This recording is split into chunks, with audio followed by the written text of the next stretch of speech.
Hello and welcome to ILT Stadium, Southland, Day 4 of the 2022 Schick 3x3 Cup. Great to have you with us. What an action-packed competition this has been. Day 4, the final day. Justin Nelson, Casey Frank with you, and we are now on the home stretch officially, Casey. National champions will be crowned later on tonight, but we've got quarterfinals to get through, semi-finals to get through, and then, of course, it all comes down to the important silverware. Games. We're going to get the ones that really matter soon in a bit. Everybody playing for a championship, which is always fantastic to see. Before that, we've got a little bit of business to take care of with the teams that went through to the other pool, but it'll be fantastic basketball left, right, and center. I mean, it's basketball nirvana, and it's continuing through your Saturday night. You couldn't ask for more. Well, all up, 63 hours of coverage across the Schick Cup right here on your home of hoops, Sky Sport. And that is what is coming up in the quarterfinals this morning in this opening session. There's the men's quarterfinals, the Fi and the Sharks, the Jets and the Saints, the Giants and the Magic, the Tuatara and the Rams. There's been some upsets in the round of 16, but there's the quarterfinals. There's the quarterfinals that became because of those upsets, and we've got the cream of the crop rising right now, but I wouldn't be surprised if another upset or two comes through. But at this stage in the game, I don't know if it is an upset. Whatever you roll, you're out there, you're rolling the dice. It all comes down to the 2-point basket on the day. Women's quarters, and we're about to see that opening quarterfinal in just a moment. The Gold Rush and the Fire, the Hoiho and the Puakai, two of the Ta'ihi operations going up against each other. The Dream and the Queens, the Thunder and the Kahu. And at the moment, the Kahu are on a rampaging burst towards the 2022 title. Can the Thunder bring them undone in the quarterfinals? There's been plenty of stars, Casey. Leading scorers for the men's competition here at the Schick Cup. Ethan Rusbach has just loved firing away from downtown. Ben Hall and Kaya Isaac, impressive for the Rapids. How about Scotty Telfer? He's been playing extremely well. It's been great to see his skill set improve. Kaya Isaac, a surprise name, the young fella playing down with the Rams, having a fantastic time for the Rapids of the West Coast. Nico McCulloch, you expect him to be there. And I did have a little chat with Ethan Rusbach yesterday, and he told me that it was his goal to be the leading scorer in the tournament, and I told him, you couldn't have guessed it. Yeah, you couldn't have guessed it. You're right. There's the leading scorers in the women's competition. We're about to see Nicole Gleason in action, actually. And look out for her from beyond the arc. She has been nailing those long-range shots left, right, and centre. Maya Jones, young star. Malama Lupepi for the Wellington team. We'll see her shortly as well. Tyler Mitchell, another long-range bomber amongst it all. Tyler Mitchell, I think a bit of a surprise name there. Tiana Clark, a name you would expect to see. And, of course, Nicole Gleason for the Gold Rush we're about to see. Chatted to her this morning at breakfast and found that she's been able to avoid interviews for the entire competition. So she is definitely on the list for today. That ain't going to last. Thanks for letting us know. Gold Rush and the Fi coming up shortly. It is quarterfinal number 1 in the women's competition here at the Schick Cup. There's the lineups. Macadash on screen taking that shot. Nicole Gleason, we just spoke about her. Olivia O'Neill and Hannah Beattie. And for the Fi, Dom McBride, Blue Tuasui, Honey Cooney, and the word is that Missy Nuku is going to attempt to get out there. There she is in the distance, just tying up her hair, waiting for her teammates to come and join her. The word is, Casey, that Missy Nuku may step out and play in this game. She has been missing the last couple of days with a knee injury. Yeah, I just hope she's fully recovered. She's quite a young player, and she obviously wants to help her teammates, them towards a championship. Not sure. I believe there's an injury to the knee in the meniscus area. Not sure how serious it is. You love to see a player gut it out. I just want to make sure. I hope that she's making sure that she is fully recovered, because you certainly want to see somebody get hurt in a tournament like this. But that's, of course, a decision for herself and her coaching staff to make. These two teams came through the last 16 with wins. Dom McBride had an absolute beauty for the Phi against the Sparks. We're underway, and how about that opening shot of the day? Day 4 here at the Schick Cup, and it's a good one for the Phi with Tuasui nailing the opening 2 points. Well, it just gives your team such a lift mentally if you can hit that opening 2-pointer of the ball game.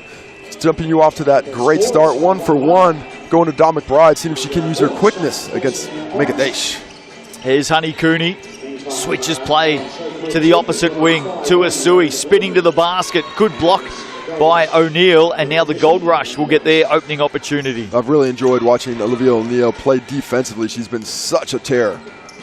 Great setup, and too long in the key in the end. Macadash. Nicole Gleason did all the work to register the first point for the Gold Rush. Came unstuck though. Coming up after this men's quarterfinal, you're going to love this one, Casey. The Jets and the Saints. The Saints just hoping that the Jets would have slowed down that heat wave they were on yesterday.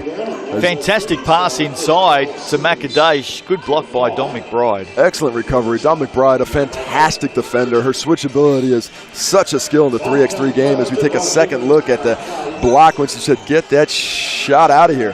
Absolutely. Here is Nicole Gleason. That one comes up short. Her first look of the day. Of course, the winners of the quarters through to the semis. Those games to be played later on tonight. And then the all-important deciders. Who will be crowned the next national champions here in New Zealand in 3x3 basketball? Will it be the Phi? Dom McBride. She steps back. Long-range shot off target. Just blowing out the cobwebs early here.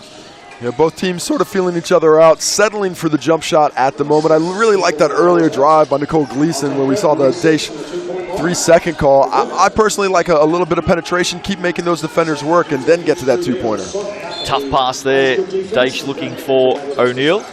I happened to step into the lift at the hotel at the same time this morning as all 4 Phi players, and I asked them if the washing machine had been working overtime last night, because of course yesterday in their last 16 game, Dom McBride copped a knock to the face and had a bloodied nose, and through the course of the game and the after game interview, I think she went through all of her teammates' uniforms, and as you do, you tend to quickly wipe away the face with your singlet.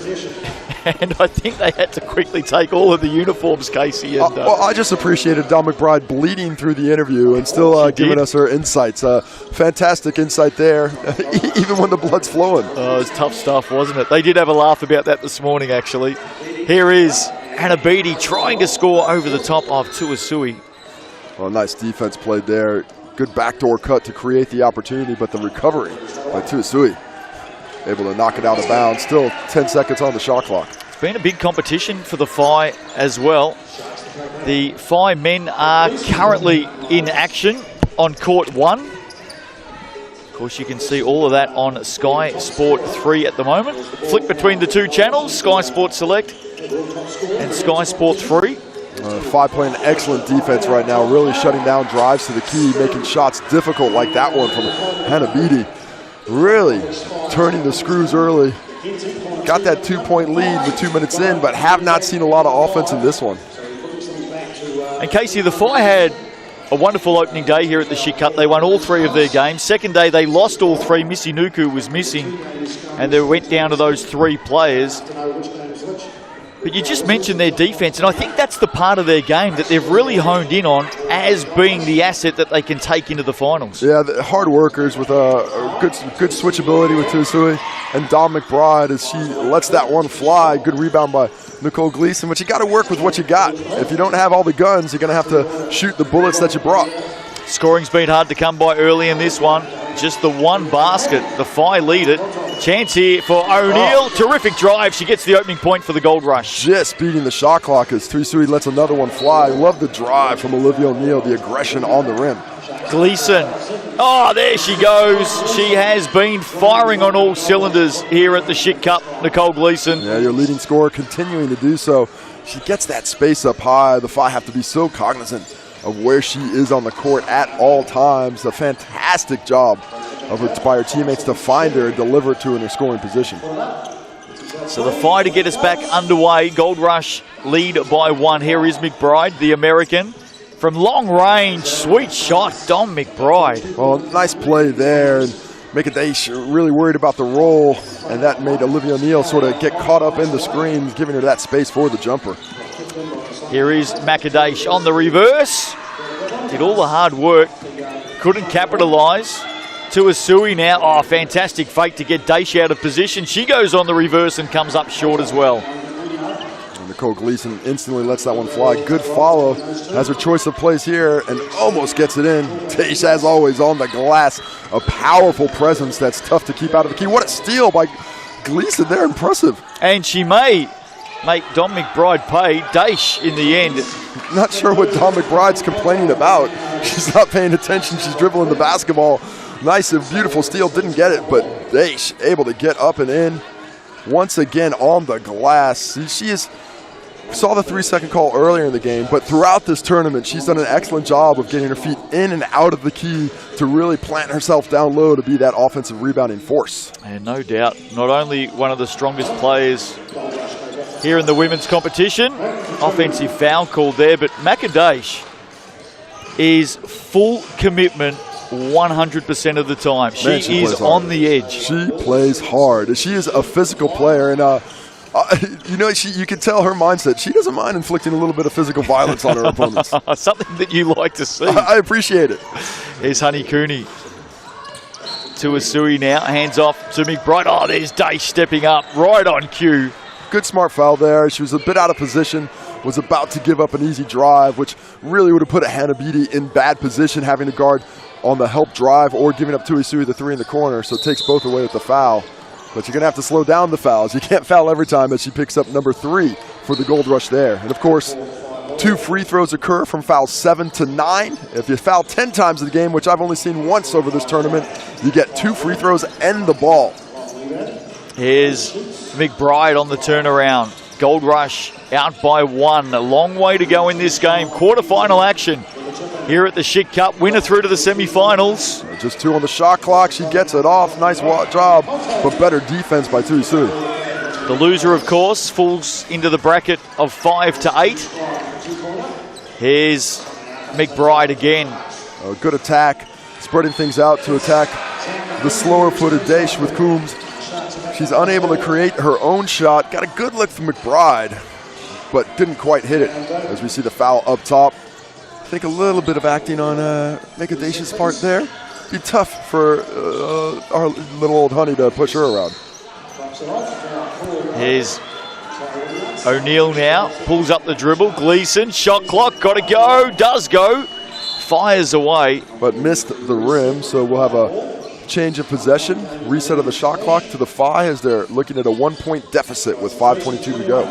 And even though some of those long-range shots can look a little bit off-balanced at times, don't be mistaken, they can drop. Dom McBride hits 2. We saw that in the Jets men's game yesterday, Casey, where some wild shots went down.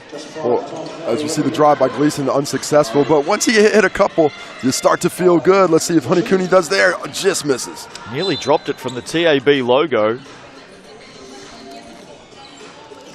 6-5. Fi out by 1. It's a real arm wrestle at the moment.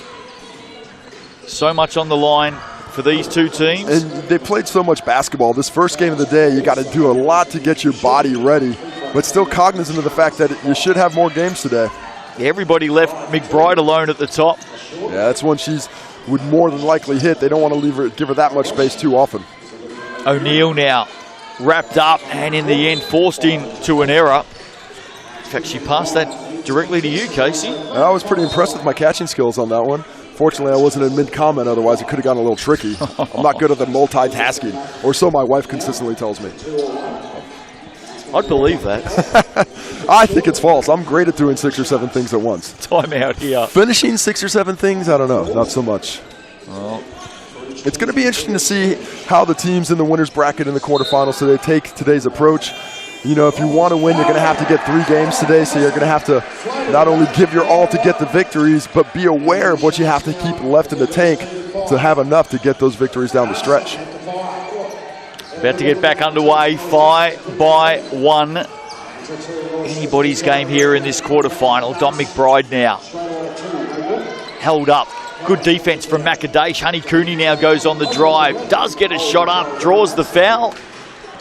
Foul is called with the ball down, though, so it'll be possession. Let's see where this occurs. It looks like she picks it up there. To me, that looks like a shooting foul. Of course, it's all up to the interpretation of the officials, and more than likely, they don't want to give the shooting fouls. They'd rather see the scorer themselves on the court. Restart. Cooney looking inside for McBride. Yeah, fantastic. But I like the thought process. They're looking for that spin move for the lob pass because the Gold Rush are really aggressive defensively, trying to push them up on the wings. That's there, but the overthrow of the pass put McBride in tough position to finish it. And no Honey Cooney yet for the Phi as Gleason fires away. Missy Nuku, sorry. Yeah. Honey Cooney's definitely out there. Missy Nuku, and the word was that we would see her, but perhaps... it looks like maybe she's an emergency type player. Yep.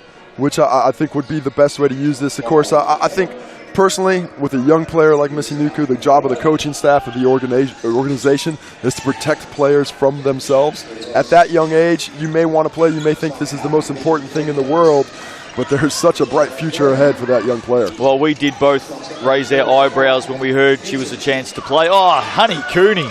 Big shot there. Takes it up to a 2-point lead in the retort from Olivia O'Neill. They're fitting fastly now.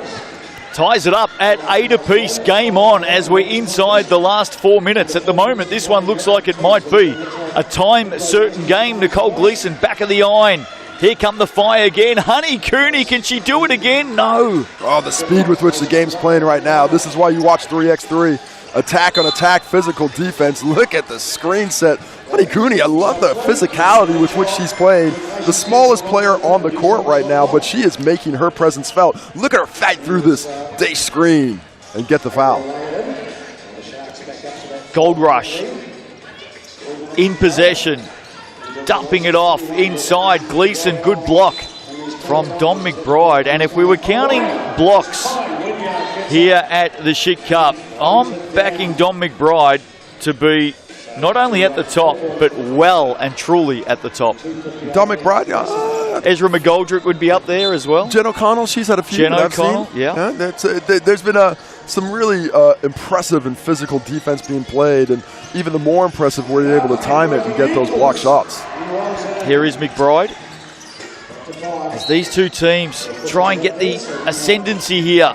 Maybe a chance to a Sui for 2. That'll help. Well, she's 2 for 3 now from my count. The first one and that one, stretching it out to a 2-point lead again. Business end, getting serious now in this quarterfinal. Day strong fouled. Really nice interior passing there by Olivia O'Neill. Knew she didn't have the ability to score, but she knew where her teammate was. And I don't know if there's a player in this tournament on either side of the draw, men's or women's, that does a better job of positioning themselves in the post off their teammates' drives than this lady right here. Macadash is unable to hit the free throw. To a Sui, wrapped up. Hannah Beattie, nice work. Gold Rush will be rewarded with possession here. Men's quarterfinal action coming up next here at the Schick Cup. The Manawatu Jets up against the Wellington Saints. Near close home rivals. Looking forward to that one. 3x3 action here in Invercargill. Oh, what a pass. Hanabidi just quite can't catch it. A little bit of a frozen rope. Really like the vision. Really like the action coming off that screen and looking for your teammates on those cuts. Just unable to execute it. And with 3 minutes left, things are about to get a little tighter. Here's Cooney. Has the edge of speed on Macadash. Foul picked up early. Smart play there from Daesh. Taking a second look at it. Really good use of the quick eyebrow up fake to get that advantage and blow out and force the foul. Next foul on the Phi will be bonus free throws. 2 left for the Gold Rush. Here's McBride on the step back. Oh, sweet shot, Dom McBride. Doubling up the lead, showing her skill set from deep. Going to have to cover her a bit more closely. So the Gold Rush need to respond now. Daesh misses the first and the second. McBride with the defense. Another foul. And right now, momentum with the Phi. Really beautifully executed play, but look at the defense from Dawn McBride. We take a look at the foul and the rebound at the end, but her recovery was excellent. Forced that miss, and now the lead is doubled up, 12-8 Phi. And fouls may be a factor here. You mentioned it just a moment ago, Casey. Both teams on the 6. Here is Tuasui. McBride on the putback, so close. Good job by O'Neal just to dissuade that. And Daesh on the glass again, can't corral it. And I reckon it may have come off her leg as well. Well, great fight by Tuasui there. She's really doing a nice job of using her physicality, even though she's a little outclassed in the weight department. 2 minutes to play. Tuasui, big nail in the coffin there. Her third triple of the ball game. A 6-point lead with under 2 minutes to go. Gold Rush right now, they need to have a chat. In fact, Makadash is going to take a break. Hannah Beattie back into the action. Well, really important to up the defensive intensity. They'd love to force a turnover. The Phi still want to stay aggressive offensively and get to the cup. 6-point margin. Firing away from the Schick logo. Honey Cooney misses. Here's Gleason. Can she get going for the Gold Rush? She'll step back. And that was from the TAB logo. So some long-range shooting here. But it's a 6-point margin, and the Phi are off to the Sky Sport foul line. Yeah, look at the foul there by Hannah Beattie. Just too physical chasing the ball down, but they're going to have to be more aggressive. They're going to have to test the patience of the officials to try and get back in this ball game. 2 free throws here will make it a pretty big lead with a short amount of time. Of course, 1:35 left in this one still means 13 possessions left. Quarterfinal action over on Court 1 as well. You can catch that on Sky Sport 3. Men's quarterfinal, the Phi and the Sharks. 7 of the 15 points for Tuasui by my count, playing really, really well right now. Here's Beattie. Shut down by Tuasui. Gleason inside. She's got to try and get it over McBride. That is tough. She's a stout defender. She really does position herself well. And while she looks pretty slim, she's got great strength in her core and her lower body, able to displace those offensive players when they're trying to get to the cup on her. Jets and Saints coming up here next in the men's competition. We just saw the Jets walk past us, Casey. They look like they mean business as Gleason fires away. Maybe that will spark the Gold Rush late here. Huge shot there. That's what they need a bit more of, but it needs to start with the stop first. 5-point margin. Gleason will let that one aimlessly roll out of play. Always an interesting decision to let that one bounce. Personally, I think if you can get the offensive rebound, immediately get it, get yourself out to that 2-point stripe, and see if you can't get a cheap shot. But this does give them a chance to call a timeout, regroup with 1:05 left, down 5, try and find a way to get back in this ball game. This possession is of the utmost importance for them. Without a basket here, it will be very difficult to come through. And one thing we know as the Phi have a chat is they won't be fooled into thinking that they've got this game wrapped up. 5-point margin with just over a minute to play, but things can turn in an instant when it comes to 3x3. It happens quick. Sometimes quicker than I can see at the commentating box. Gleason, no!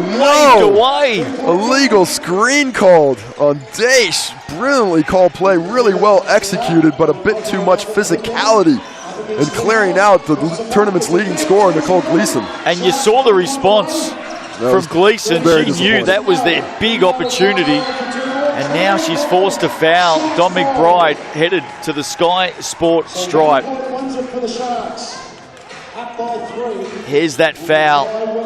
And maybe with that, the game. This could be it. This could just about ice it. If she's able to hit 2 here, going to be very difficult to score a minimum 4 baskets in 53 seconds while also getting 4 stops. Misses the first. Here's Dawn McBride, American import who came in for the Ta'ihi season with the Phi. Missed both, so maybe still an opening here for the Gold Rush. Great screen, better defense. Tuasui blocks it, but his contact afterwards, I believe they took out her landing space. Foul called on Honey Cooney there. And an unfortunate foul for the Phi that just cracks open the door for the Gold Rush. If Nicole Gleason is able to prove that nothing but ice water flows in those veins. Yeah, I think you're right, Casey. The hand on the defense looked pretty clean. It was about the landing position. And I've had a couple of conversations with Hayden Pipe about the officiating. They do say, he has told me that they're not as worried about that contact, but they're very cognizant of landing zones. They don't want ankle injuries, especially in a game where you're playing so much basketball in a short amount of time. Gleason converts the second 4-point game. They need a stop here. The Gold Rush. Daish picks it up, so maybe a chance. Oh, it's open. The door's open. What can they create? Great hands. Tuisui. 30 seconds left. 7 seconds on the shot clock. For my money, put the ball in the hands of Gleason. Got to get Gleason open. You always got to dance with the girl that brung you. Absolutely. And she has been dancing in fine form through the Schick Cup. A miss there. Good hand by Dawn McBride. Good fight for the ball between Gleason and Tuisui there. And the ball goes back to the top. Possession will stay with the Gold Rush, I believe. Daish checks out of the game. Gold Rush going with quickness. And the ball does not stay with the Gold Rush. It will go to the Phi. And if they just look after possession here, they can almost use all of this time. In fact, Honey Cooney doesn't need to use the time. That'll be the ball game, you would think. The Phi, excellent work in this one. They lead by 5. Just the 9 seconds to play. Good hustle there by the Gold Rush. Look at that. Good look. Decent look at it. But the fight for the basketball goes back to the Phi. 9 seconds left. And that's all, just about all she wrote. Here's Cooney. She may get one last shot up here. She does. It doesn't go down. It does not matter because the Phi get the win in this quarterfinal. Home by 5 over the Gold Rush. And through that last 16 game, that thriller against the Sparks, and now they've won their quarterfinal. The Phi are through to the semis. With 3 players, yet again, no substitutions for the 3rd day in a row. They've had no rest whatsoever, but look at the commitment to defense and the excellent offensive execution has been really impressive. I've really liked what I've seen from this Phi squad. Despite some adversity when they weren't winning those games, they found a way to work their way back mentally, and we're going to hear about that now from James, who's got Tuisui with him. When an understaffed team will say is Missy still not able to play, what was the game plan coming in to try and take care of a hot shooting Gold Rush led by Nicole Gleason from behind the arc? Our goal for this game was to make sure that we can play to our full potential. It was also about trying to see what other options are out there, so we knew that number 3, I think Nicole's her name, was our prime she was a shooter, so we had to take care of her. But also just playing together as a team, as a unit, we've got such good potential in our team, so it was just to play to our potential today, yeah. So how have you found the fitness levels playing the bulk of your games with only 3 players? You get a bit of a rest now, 2 left to go. How are the bodies holding up and fitness levels? Well, I'm one of the older ones in the team, so I'm feeling it the most. But I have to say 3-on-3 is such an excellent sport, so I definitely recommend for anyone that wants to come and play it. But fitness level is a bit, I'm going to be broken for a couple of days, but yeah. Well, 2 more games. You've got a couple of hours here. I think your next game's just after 5 o'clock. So congratulations on the win. Enjoy the small break, and we'll see you this afternoon. So the Phi get the win. They're the first team through to the women's semi-finals here at the Schick Cup. Quick break. When we come back, the men step onto the floor. It's the Jets against the Saints. Can't wait.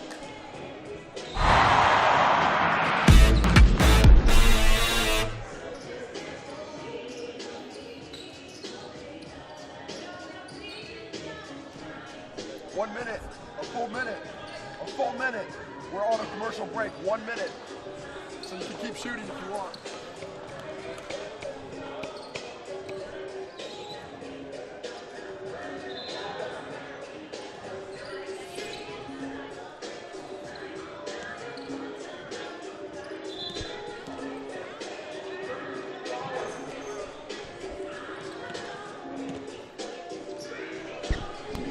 James really.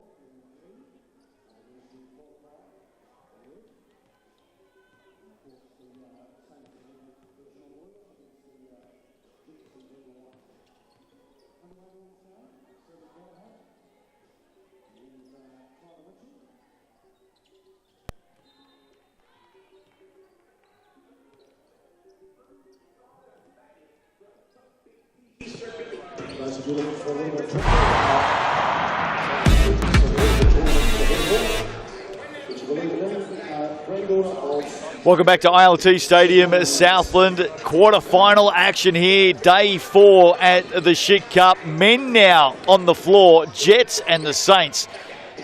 Casey Frank, nothing better than some local rivalry, no matter where you're playing basketball, and this will be exactly what we expect. To make it a rivalry, the Jets are going to have to start winning some ball games, but they proved yesterday they're capable of beating anyone. It was, you see, a brilliant drive there, straight to the cup to kick things off for the Jets. They are up by 1. Well, we saw that game yesterday. We were calling that the Jets, and literally, and I kid you not, they could not miss. They couldn't. They were playing so good down the stretch. They hit 9 threes in that big, or sorry, pardon me, 9 twos.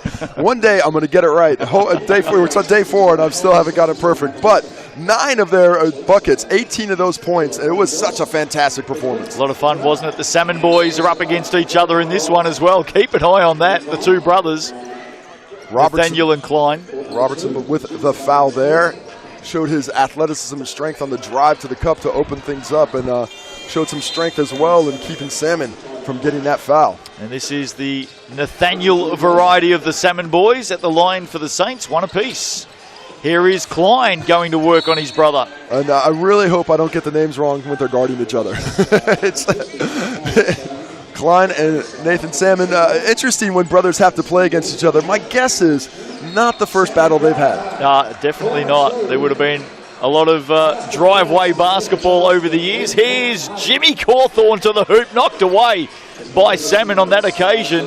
Opens the path for Tuffin, and he nails it for the Saints. Killer KT. Well, the Saints squad looking a little bit more determined than we saw earlier in the week. They have worked their way through as we see a beautiful shot once again from Cawthorn. He is playing great basketball the last couple days. You are kidding me. Tuffin can't put that away for the Saints. 3 apiece early here. Oh, look at how the Jets are playing. Look at that defense by Robertson. Lovely use of the feet to move around and keep the shot from going through. The call is off Robertson. We'll take a look at it again. Look at that sliding physicality. Plays good. Not so sure that was touched there by Robertson, but good job convincing the officials when Robertson's running to the bench. A little perplexed. Just 3 on the shot clock. Well, the officials are a bit closer than what we are, but still, that looked like it should have been a Jets ball. They come up with possession now, so no damage done. Here's James Cawthorn stepping back on that Schick logo, firing away off to the left. Saints now with a chance to get an early margin here. And Famosili tying up Dane Samuel. Heads up, professional foul there. If you're matched up on Dane Samuel and you're not the big man on the squad, you're going to definitely have to use a foul or 2 pretty strategically. Well, if that was me, Dane would still get up and dunk the ball and I'd be hanging on. Here he is. Oh, got away with a push there, but it's all fair in the low post. So the Saints out by 1. Cawthorn going to work, steps through Hilu and gets the roll. 4 apiece. Man, he is locked in right now. I love the way he's playing. I love the strength of the game, of his drives to the cup.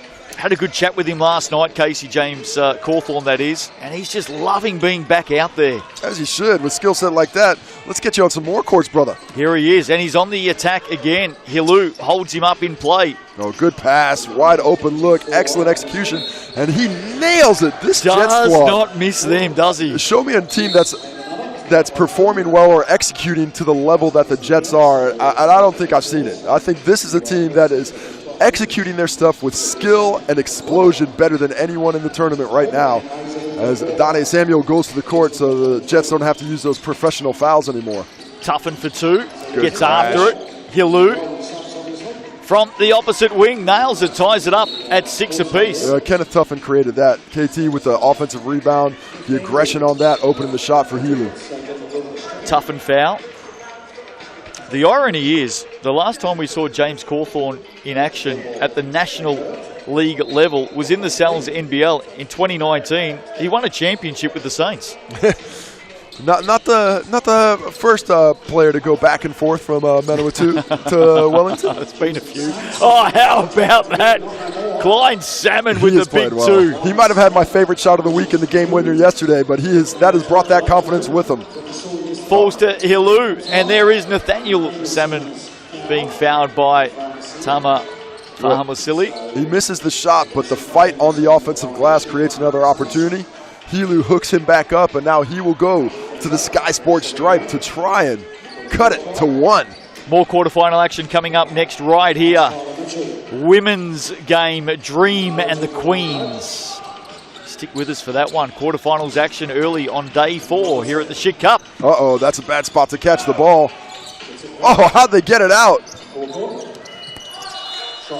Well, in the end, too much pressure.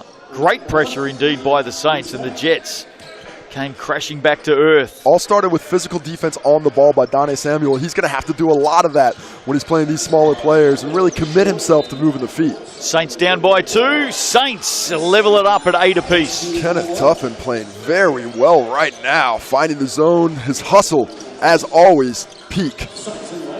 Cawthorn spinning back to the basket. A turnaround. Sweet stuff. Jimmy He is Cawthorn drinking deeply from the zone right now. Lap it up.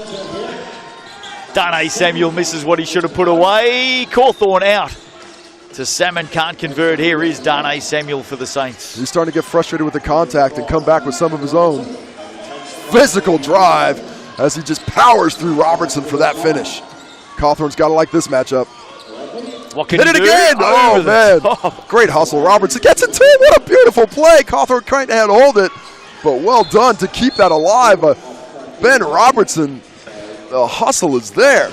If only we had a camera in the commentary position here, because I tell you what, when you get excited, man, steam train coming your way. I tend to move a lot. Sorry if I'm hitting you. I'll try not to grab you anymore. Jimmy Cawthorn, another 2. Man, he is playing well right now. I might send him a double. Well, he might be the new Maverick for the Jets. Hey? It's entirely possible. There's a new tag for Jimmy Cawthorn. Oh, foul, heavy collision there between Fahamo Silly. Man, I love the way KT plays defense. He just puts his body on the line play after play. Foul there, but it's all hustle, it's all heart, it's all grit. You can't get enough of that on the court. Here is Fahamo Silly now. Ball on the floor, has some work to do underneath. Sends it to the corner for Robertson, bounces it on the line. Kenneth Tuffin again doing it on the scoring side, doing it defensively, giving up some size and strength, but still able to force another turnover. Jets by 2. Long way to go. Killer, KT. No, not on this occasion. Oh, good hustle, good recognition of where defenders are. Can't hit the jumper, though. Man. I was going to say, I don't know that Darnay Samuel stepped out then, but he must have just done it. Added a point. Well, I'm just impressed by the way Darnay is just displacing players on his way to the cup. He is just forcing defenders to get off his line with his strength and determination. Here's Robertson, closed down by Tuff and hands it off. Salmon over the top of Darnay Samuel under pressure. Shot clock was winding down. There's a foul here. Good timeout there by the Jets. They're looking a wee bit fatigued at the moment, but I'm sure the Saints are just as appreciative of a break. These players on both teams are exerting a lot of energy right now. Of course, it's all quarterfinal action here in the opening session of day 4 of the Schick Cup over on Court 1. You can catch the action on Sky Sport 3. Women's quarterfinal, the Southern Hoiho up against the mainland Puakai. Semi-finals coming up later tonight, and of course the all-important deciders. 2 national titles on the line tonight here in New Zealand. The 3x3 basketball. Can't wait for that. Plenty of classification games in between as well as all teams look for their final positions. Here's Tuffin getting us back underway. Top Gun himself, Maverick Cawthorn is out there. Cop to Falcon. Turns, stop it. Fires away Stop and it. drains it. He catches the ball with his head and still hits twos. This dude is on fire. And gets it back. He is playing some amazing basketball. Here's Robertson now. Nowhere to go on Samuel. Jimmy Cawthorn tied up on that occasion. It may be a Jets ball, though. Jets got to be careful when they're bringing those screens together, especially by those sidelines. The Saints, with their aggression right now, are really using that well as a third defender to get those traps. In fact, it goes to the Saints. They trail by 3. Here's Salmon on Fahamo Silly. Gets it back, turns. Should put that away, he does. The Saints' bigger players are doing an excellent job of taking advantage of those physical gifts through the going so far. Fahamo Silly over the top, drains it against Darnay Samuel. They're out by 4. They're playing very well. The Saints need to find some answers to retaliating to these 2-point shots. They keep coming back with the 1, but the 2 keeps coming back at them. Oh, here we go. Maverick to the basket, won't count. On the floor is the call, a 3-point lead. 5 fouls to the Jets, I believe 4 fouls to the Saints. I'm telling you now, he is the Tom Cruise of the NBA, of the Schick Cup. The gun. Well, I don't think he's old enough to be Tom Cruise, though. If he's going to be Maverick, he's got to do it for like 30 years, right? 30 plus at least. The Jets. Oh, Wasili, good hustle there.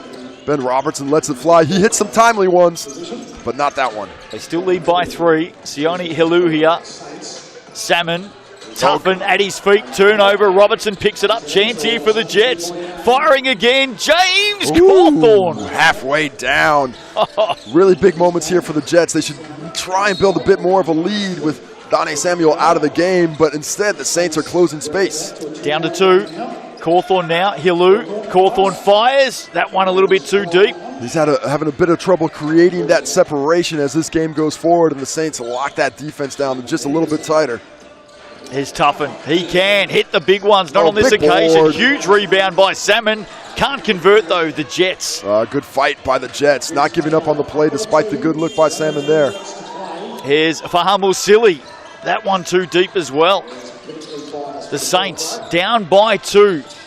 Under 3 to play. Tuffin, great turn back to the basket. Robertson with the hustle, just doing enough to displace it. Oh, he's got a shooter out on the other side, and they didn't see him. Masili. Oh, what a turn of events. Had an open shooter, didn't find him. Instead, Hilu to even things up. Well, he got the 2. Hilu. Ben Robinson had set up a caravan and a campfire out on one wing. No one near him. Nathaniel Salmon, can he get it? Good D. Robertson, better hustle. Nathaniel Salmon, 2 here. But look out, here comes Jimmy Cawthorn. Halfway down again. He's had some great looks that have just gone wanting. Nathaniel Salmon taking over this game. Saints were down by 4. They're now up by 1. Look at Nathaniel Salmon just taking it over on the glass, using his physicality. They're now up by 3. What a turn of events. 2 minutes left. It turns around so quickly. Jets now need this. There's a foul. Oh, my. Big foul there. Salmon stepping straight into Tama Fahamusili, who will head to the Sky Sports stripe for 2. It's a 3-point game. 4 down, the Saints, now 3 up. Well, big free throws here. If he's able to hit both of them, we're back right on that razor's edge. Drains the first. 18-16, nothing in this game. What a contest. What a contest indeed. Come on, make it a little bit closer, and he does. Here we go. 1 point in it. Hilu, too quick. Almost. What a defense again. Ken the Tuffin to Samuel. Oh, they're looking for the kill. Let's see what Darnay can do inside Good here. defense, Robertson. Loving his effort throughout this one. 2-point margin. Saints 1 long shot away from victory. The Jets hanging in there. That won't drop. Samuel cleans it up. Here come the Saints. Foul called. That's the 6th foul on the Jets. The next one will be 2 free throws, so it's an absolute no-no as we have a timeout to the Saints. Great timeout here. 1:28 left. 1 shot away, 2 points away from victory. They got to decide, what do we want to do here? We're up 2. Do we pound it inside? Do we go to the cup, go for a couple of ones? No, I'm going the win. Or go for the kill? I'm going the win. Well, personally, at this point, the way the Jets are shooting right now, I'm going to go in the post. They've had such an advantage. Now they put Nathan Salmon back in the game. So you got Donnie Samuel and Nathan Salmon. The advantage on the post. Someone's going to have a huge advantage. And up to this point, the Saints have fouled when it's gone to the post in that advantage. Man, now they can't. You're a buzzkill. I want Tuffin from the Schick logo right here on the restart. Leave it to the little guy not to want to give it to the bigs. Here we go. Let the bigs get some too, baby. Back underway. Here's Samuel. He will fire away for the win. No. Oh, Salmon big on the rebound, but how about his brother here? Oh, we're tied up now. Salmon to Salmon. They're both swimming. Here we go. Darnay inside will score. A basket here for the Jets will win it from downtown, though. Cawthorn trying to get free. Salmon fires away like he did yesterday. Somebody needed to get open there. Back to Donnie Salmon. You can't foul. Great defense. Great job to get the rebound. Klein Salmon finds Wasili up top. Does he go? No. Jets still alive inside Cawthorn. He ties it up 20 apiece. Next basket wins this. Basket wins. Score or go home. 40 seconds to play. Dane spins to the basket. Too big, too strong, and he waves goodbye to the Jets. Dane Samuel with the big play to finish this quarterfinal. Saints win it 21-20. You did say, Casey, give it to the big fella, and the big fella will respond. What a performance by the Saints throughout that one. I love the fight from the Jets. Man, they have played well. They had a lot of great looks at it, and quite a few of them went halfway down. They should really be really proud of the way they acquitted themselves. What a performance throughout this one. But also by the Saints, great job by them. And we're going to hear from Nathan Salmon, who had a great one. Fast, first of all, what was the best thing about the game? The win, playing with your brother, or getting the win against your brother? Oh, it's definitely going to be getting the win against my brother, eh? That felt pretty good, eh? Yeah, no. I love beating him, bro. Yeah, it looked like a fun time, and obviously Jets were up by a bit. You went on a huge 7-0 run to help get the momentum back, and then what a finish there at the end. How much does Dane Samuel mean to you guys, especially after a less than enjoyable day one? Oh, he's a big man. He gets down low, goes to Rick, shoot the outside shot. He's got it on, man. So good. Now, congratulations on the win. Bit of a rest now, just after 5 o'clock. You guys are back in action. 2 more games to go, so congratulations again today. Enjoy the break, and we'll see you after lunch. Cheers. What a win for the Saints. Tell you what, though, if you're a Jets fan, you can't be disappointed with that. Oh, it's all about the effort, and they gave every ounce of themselves. The tip of the cap to James Cawthorn, who, unfortunately, with that skill set, I got his name wrong a couple times this week, and I will be apologizing for that for the rest of my life. Maverick's a good nickname. I like it. If he's accepting it, we can give it to him. Great performance by the Jets, but just a little bit better on the day were the Saints. Wow, quarterfinal action here at the Schick Cup, and it has gone up a level, ladies and gentlemen. Stick with us on the other side of the break. Back into the women's competition, the Dream and the Queens.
Loses her foot.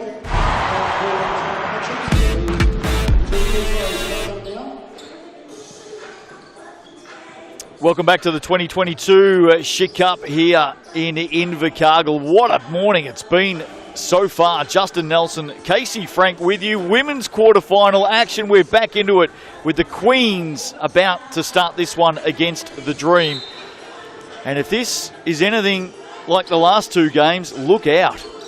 Well, this Queens squad has been playing excellent basketball throughout. I've loved the defensive effort, but this Dream side has been on the improve. Shashawn Rabati has joined them on day 2, and now they're starting to play with some real skill. One of the key matchups to look out for, Aria Cowley going up against Tiana Clark. Josie Trusdell going up against Ezra McGoldrick. That's another one to look out for. Matchups galore. Josie Trusdell has been such a versatile defender and an excellent rebounder. Really key as an inside presence. There's McGoldrick with a little bit of a height advantage going over Cowley. Can't convert. Trusdell for the 2 to open things up. That one in and out. She gets after it quickly against Ezra McGoldrick. Well, good fight for the ball, but McGoldrick too good with the hands to pick it up. Here's Clark on the step back, has some space, fires away. Opening points of this one falling the way of the Dream. Well, when Tiana Clark gets going early, you got to be even more aware of that skill set. 1 for 1 now. Looking for... Oh, great steal. She's going to let it fly. No, not quite yet. Well, just missed the mark on the Trusdell slip to the basket. But still a chance here for the Queens through Hooper. That shot off to the left. And now McGoldrick inside. Hooper all over her. Oh, great steal. Cowley comes in to help out. She comes up with it for the Queens, and maybe the opening point here for the Tokomanawa Queens. Aria Cowley, heads up play, almost gets the other steal. Man, she is hustling nicely. From the GJ Gardner Homes logo, Tiana Clark not far away. Hooper now for the Queens. Wants some movement from Cowley. She steps back. Oh, just handed it off. Big block by Ezra McGoldrick. It's always good to have about a foot on your opponent, as Ezra McGoldrick shows there with the extension to take away Aria Cowley's nice-looking three-point shot. The American Lakota Beatty steps on for the Queens, wearing the number 23. Here's Clark. Oh, that one just slipped out of her hands, I think. Yeah, just a little bit of a mishandle as Sean Rabati goes to the bench. Ezra McGoldrick checking back in. Quarterfinal action here early on day 4 at the Schick Cup. Men's action about to take place over on court 1. The Giants and the Magic doing battle. Right here, it's the Queens and the Dreams as Beatty fires away for 2. Finnegan now for the Dream. Hands it over to Clark. Clark has Beatty in front of her, leaves Beatty behind her. Can't get to the hoop though. Finnegan with the mid-range jumper for 1. Well, nice shot there in the mid-range. Good find by Tiana Clark, but she's got the mismatch defensively in the post now. Truesdell on the reverse. Oh, makes it stick. Josie Truesdell off to the Sky Sport line for the N1. Showing the dexterity in the post. Quick spin move, a little bit of a hook, but look at the left hand over the contact. The leaner getting it to drop. Chance to tie here. Here's Truesdell. Fresh off a championship winning season with the Queens in Ta'ihi. Ties it up at 3 apiece. Sean Rabati showing her strength inside. Truesdell maybe came off her hand last. No, I think it's going to go to the Queens. It will. As the hustle of Darcy Finnegan goes unrewarded. Coming up next here on court 2, more quarterfinal action. Men's competition, Tuatara to take on the Rams. Right now, though, the Queens going into attack again through Hooper. She can't convert. And we're all locked up. It's almost a cheat code to have Hooper as the last name as a basketball player. It kind of lifts your skill level by like 8%. Yeah, no, I like it. I would have said 9 or 10%, but we'll settle on 8. No, I appreciate your pedanticness. It's very appreciated. Here's Aria Cowley. She gets after it. No, of course, the shot clock was ticking down on that first shot.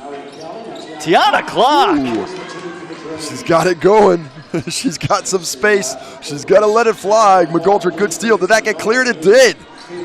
Sean Rabati with the finish off the McGoldrick defensive effort and assist. So some quick points there for the Dream. The height factor working to their advantage. The height factor and the skill set of Ezra McGoldrick, who just gets blown by there. Nice job by Cowley. And now Cowley has to defend. Good foul to give away there. What do you think of the Queen's uniforms? I like them. Oh, do you? Weird that. No, they're fantastic uniforms. Personally, I'm a fan of the mint as opposed to the black side myself. That's their reverse, yeah. But yeah, they're clean, man. The uniforms in general, high quality. There is one or two that I'm not super disposed to, but go on. I'm going to keep that to myself. I don't want to hurt any feelings. McGoldrick on the turnaround. Can't put it away. I was waiting for some Frank magic there. I don't always have to be Frank. Here's Hooper. Touche. Fires away. Oh, no. Gets it back. Knocked away by Rabati. There's bodies going down left, right, and centre. Tiana Clark picks herself drops up. It. And nails the 2. They're out by 4. Recognition when a player hits the floor, you're going to have an advantage offensively. Both teams tried to use it. Only one could. Oh, Aria Cowley. How about that hot hand from the Queen's guard? She is playing well, and she is digging in defensively, forcing the turnover after the big 2-point shot. She has come with an excellent amount of hustle and skill set today, helping to keep this Queen side in it. Got to love the battle of the 2 number 4s, Cowley and Clark. Here's Beatty. She gets on the drive inside, just gets the shot up over the top of McGoldrick, gets it back to Truesdell. Nice work by Lakota Beatty of the Queens. She's a skilled basketball player, and she's really determined to make not just the wins, get the wins, but to make her teammates better at the same time. Really gets involved in that team game. Wonderful backstory too, Casey. Native American. Certainly well worth doing a search on Lakota Beatty. You've piqued my suspense. I'm gonna have to do a Google search after this. It's a wonderful backstory. And she was a big outside shooter through her collegiate career as well. There's Josie Truesdell with the block. There's the Schick replay, and there's that left hand of Truesdell coming down to slap that one away. 8-6, Dream lead by 2. Long way to go in this quarterfinal here at the Schick Cup. Finnegan, deep one, maybe a hand in there. Shot clock sounds, it'll be a Queen's ball. Well, those short shot clock possessions, so tough to get something out of it. And a bit of a bonus when you do, because teams are going to have multiple opportunities in that short shot clock situation. As Truesdell fakes a couple of handoffs, tied up here by Rabati. Jump ball goes to the defense. One of my favorite rules in 3x3. I was asked yesterday, would you like to see that in 5-on-5? I wouldn't mind it. Personally, I prefer the actual jump ball of the NBA when that's tied, but I do like the tie going to the defense. I do like it, how it rewards that kind of effort. It was a good question. Came up in commentary yesterday, and I'm with you. I don't mind it. Here's Rabati doing the heavy lifting for the Dream. It's a classic practice rule for a lot of basketball teams. Yes, that tie goes straight to the defense every time they reward it, so it would be pretty familiar for most players. Rabati underneath, gets the roll. Took its time. The slowest of slow rollers on the rim there. The roll itself needed its own shot clock. Man, that was a nice little crossover by Arya Cowley. Getting herself to the key, just lost the handle just a bit. And it looks like eventually it went off the hand of a Dream. Quarterfinal results so far here on court 2. The Phi getting over the Gold Rush in the women, and the Saints defeating the Jets in a 1-point thriller. And there's another short shot clock situation. Arya Cowley unable to shed the defense of Darcy Finnegan. Dream possession. Finnegan wants to go all the way to the hoop on Cowley. Has to give it up. Fortuitously, it falls to Rabati. This time knocked out by the Dream, I think, and the Queens to restart. Let's see where it goes up top. If it is Dream ball, there will just be 1 second left on the clock, on the shot clock, pardon. We'll have a timeout in the meantime. Dream lead this one by 3. What are your thoughts so far, Casey, Frank? Well, I think the Dream are doing a better job of creating shots for the scores they want. We've seen Tiana Clark get multiple looks outside on the perimeter.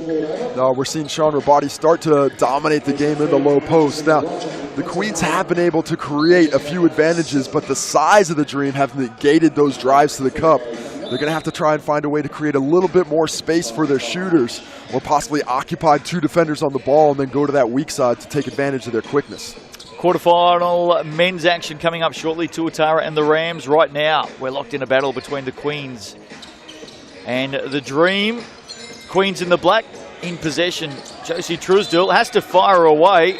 Foul being held by the arm. Ooh, unfortunate for Darcy Finnegan there. If she's in that fronting position, that's awfully close to being a 3-second call. After we saw the excellent defense and the aggressive defense of Esma McGoldrick up high. Not a shooting foul, though. Not a shooting foul. Down low in the post, but it could have been a turnover. Here is Truesdell going to work inside and completing over the top of Rabati. Solid skill set going to either shoulder. Excellent post player. Back to 2 now, the margin. Long time in the key here for the Dream. McGoldrick gets the point, though. Yeah, Sean Rabati must have just got her foot out of there in time before the McGoldrick one-pointer. Here's Truesdell looking to fire away once, twice. Then she takes on Sean Rabati. Has both of her arms. No fear on Truesdell. Ripped down. No fear on Josie Truesdell. And every time I say Josie's name, it does take me just a little bit of thinking to not say Stockhill. Yeah, of course. Despite the fact that she's married to my former teammate, Arthur. And that wasn't a shooting foul either. Interesting. Interesting. Wow. I'd be complaining, but, you know, that's a given. Let's see what Truesdale can do. Do it again. On this occasion. Ooh, elbow just in the face of McGoldrick. Goes to work, Great knocked D. back by McGoldrick. Rabadi outside, gets good it back. job. Oh, look at that steal. Oh, what the hustle. Love to see it. Love to see it. Man, oh man. Hooper there just fighting, giving up so much. There it is again on the Schick replay. And because of that fight, able to regain possession and keep the Queens within touch distance of this Dream side. Margin is at 3. Just going to get clarification on the shot clock. Will it be reset? No, it's going to be 8 seconds for the Queens. Cowley to get us underway. Gets straight to work, scoops it in and over the top of Clark for 1. It's back to 2. She's playing so well right now, scoring the basketball. And look at that defense on Tiana Clark. She realizes she needs it.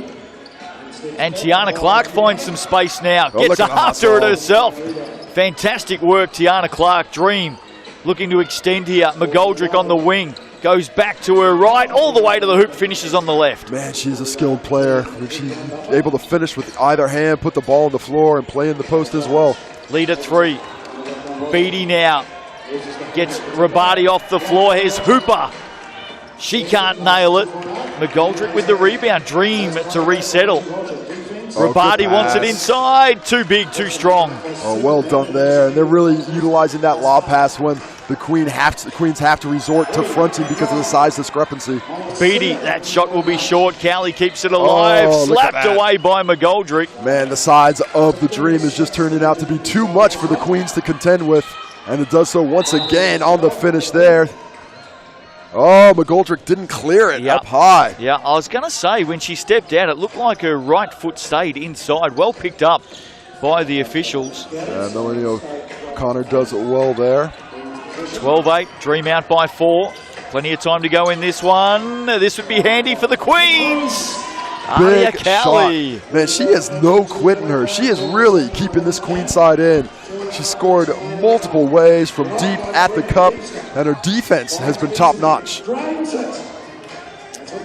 it's back to 2. Dream ball, quarterfinal action here. Winner goes through to tonight's semi-final and still a chance to win the national 3x3 title of New Zealand. Tiana Clark held up by Cowley. Just the third foul on the Queens there. 4 for the Dream. So well away from the bonus for both teams, so they should absolutely stay aggressive on the defensive side of things. Well, I don't think there's any doubt about that happening. These two teams have been right into it from the opening seconds. Oh, Darcy Finnegan found a way. I think Josie Truesdale was just a little bit concerned about Sean Rabadi, and because of that, Finnegan had a chance, but Josie Truesdale gets it back with the roll. Nice pass, Beatty. Basket for basket right now. Here's Tiana Clark, quickly shut down by Cowley. Look at the work happening here between these two. Tiana Clark answers the challenge, comes up short, gets it back. Rabadi wants it down low on Truesdale. What a battle this has been. Oh, Josie over the top. That'll be down on the floor as well. It is on the floor. Man, that was Josie Truesdale was horizontal there on that. Look at this, just get off my hip. The strength of Rabadi in the post. She is a big load to contend with of skill and will down in the block. That's been another fantastic and fascinating battle to watch in this one. Here's McGoldrick. Hooper trying to shut her down. Oh, nearly for McGoldrick. That would have been a handy point. Margin at 2. McGoldrick inside. Rabadi steps back on Truesdale, and she gets the roll. Well, that's what I love about Rabadi's game. Not only can she go with the strength down low and move you out of the way, she's got that soft touch on the fadeaway, too. Hooper! Big shot! Hooper playing like a hooper and keeping the Queens in it. Just 1 point down now. Rabadi, nowhere to go. Great cut to the basket by McGoldrick. Heads up play for the Dream. Oh, we've got Beatty in the corner possibly after a nice pass to McGoldrick for the finish. Hooper, Finnegan, Hooper, some space. Nowhere to go. Truesdale back to Hooper. 2 on the shot clock. Gets it up and can't put it away. Dream continue to look to close this one out. They're out by 2. The Queens far from done with yet. Rabadi inside. She tries to go on the reverse. Didn't get it. Great D, Truesdale, but better effort. McGoldrick. She fires away and nails the double. Well, she's just been such a jackknife of a player in this one, doing it all the size of the dream, the skill of the dream becoming insurmountable. Now the Queens need an answer. Truesdale for the one. It doesn't go. She gets after it. Who's that come off? I think it'll be a Queens ball. 70-13. Oh, a chance for the Queens here. New shot clock too, Casey. Just 25 seconds left in the ball game. Down 4 points, just 2 shots. But they have to create a good look here in a short amount of time. All 3 guards on the floor for the Have Queens. her high, let it fly. Hooper steps around. Beattie, she'll put it up. In fact, she goes inside. This will be a tough basket, but she makes it. Big make, but just 3 points the difference now. The Dream can use some time. I like that foul by Cowley, but now there's 5 fouls on them, 11 seconds on the clock. The Dream do not have to shoot the basketball. They can use up all the time. The Queens have to force a turnover. Here we go, final 11 seconds. McGoldrick steps back. This will finish it off. 4-point margin now. What a contest between these two squads. Playing extremely well. 2 seconds to play. In the end, it's just too much of the size and skill of the Dream. And that'll do us, Casey, I think. Yes, indeed. That was a bit of an anticlimactic finish to that game. Quarterfinal, Dream get past the Queens by 4. And, well, the Queens stuck with them, but the Dream deserved the win. Had that early break. Queens tied it back up. And then just a little bit too much height and power down the stretch. Yeah, I think it was the size, and it's not just the size, it's because they're so skilled too, because they have the ability to shoot with the soft touch, the quickness to go around, not just play bully ball. And when you combine those two things with the height advantage, it was just too much for the Queens to overcome despite a valiant effort. But we've got Ezra McGoldrick with James right now. Battle there. It wasn't really until the last couple of plays. I think the steal you got from Trousdale on the rebound, then step out and have the 2 key bucket there. How important was this win for your team to get over the Queens? Yeah, I think very important, considering we've had, some injuries with Darcy, but I think, just coming out here knowing who we're playing against, which is the Queens, and they're pretty versatile, so we just want to give it our all in this game, So, awesome win. You get a little bit of a rest now. 2 games to go. What's the mindset, the last little thing to refocus, get your bodies as good as you can for the last little bit? Yeah, I think recovery is key right now, so we're just going to do a nice little warm down, get some food in us, and come back ready to go, No, congratulations on the win. Awesome job, and we'll see you in the afternoon session. So a win for the Dream. Thanks, James. They are through to the semi-finals, getting over the top there of the Queens. The quarterfinal action here at the Schick Cup continues after the break. Tuatara and Rams on the way. Nick Bewley and James Lisserman to join you right here on Sky Sport.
Welcome back to Sky Sports coverage of the Schick 3x3 Cup from ILT Stadium Southland in Invercargill.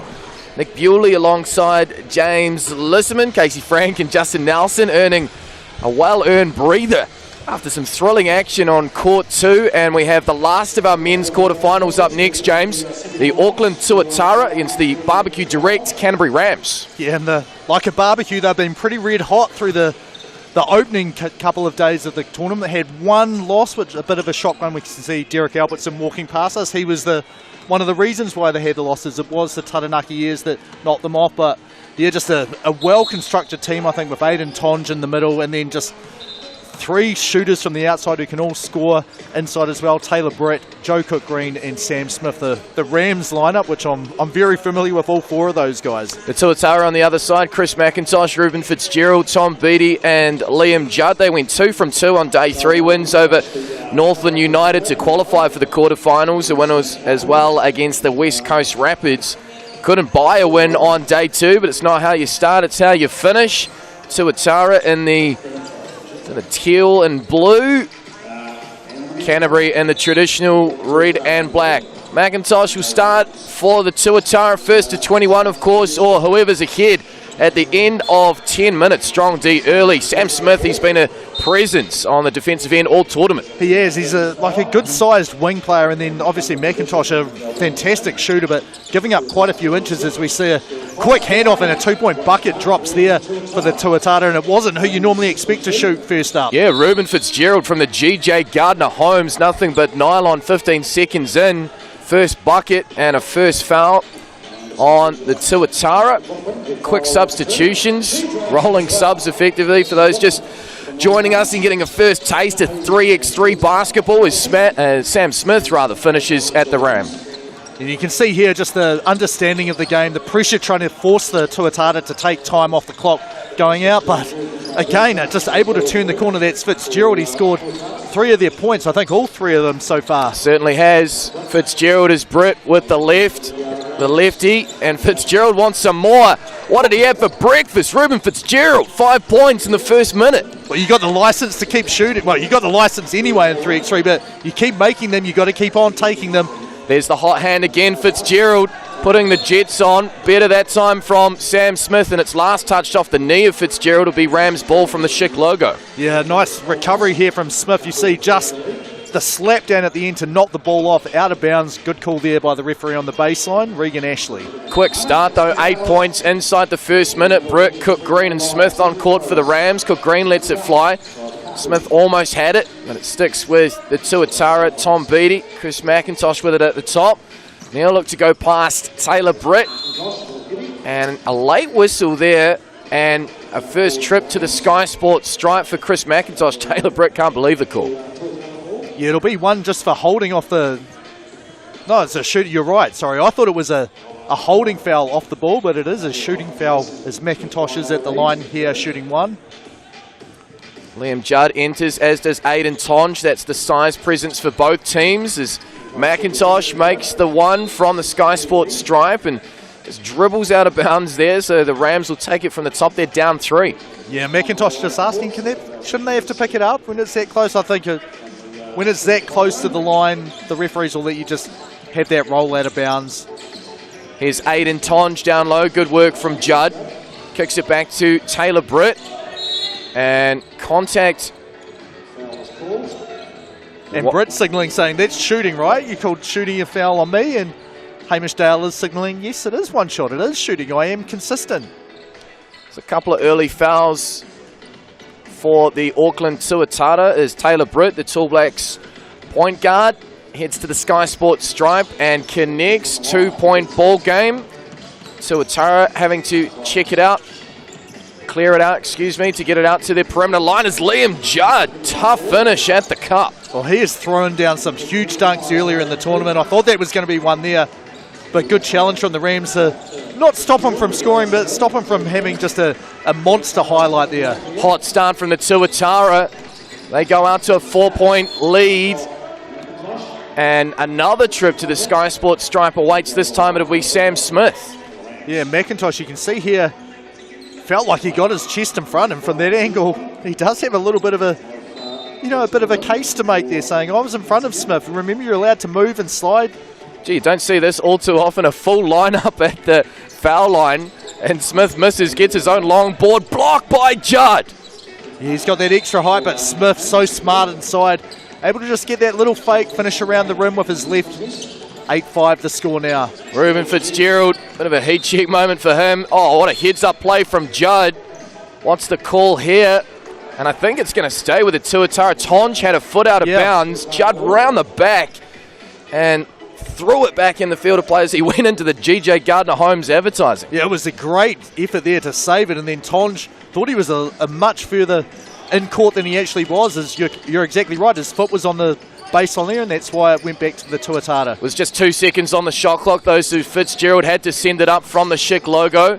Cook Green can't get that one to go, but strong rebound. We've seen that all Schick Cup from Aiden Tonge.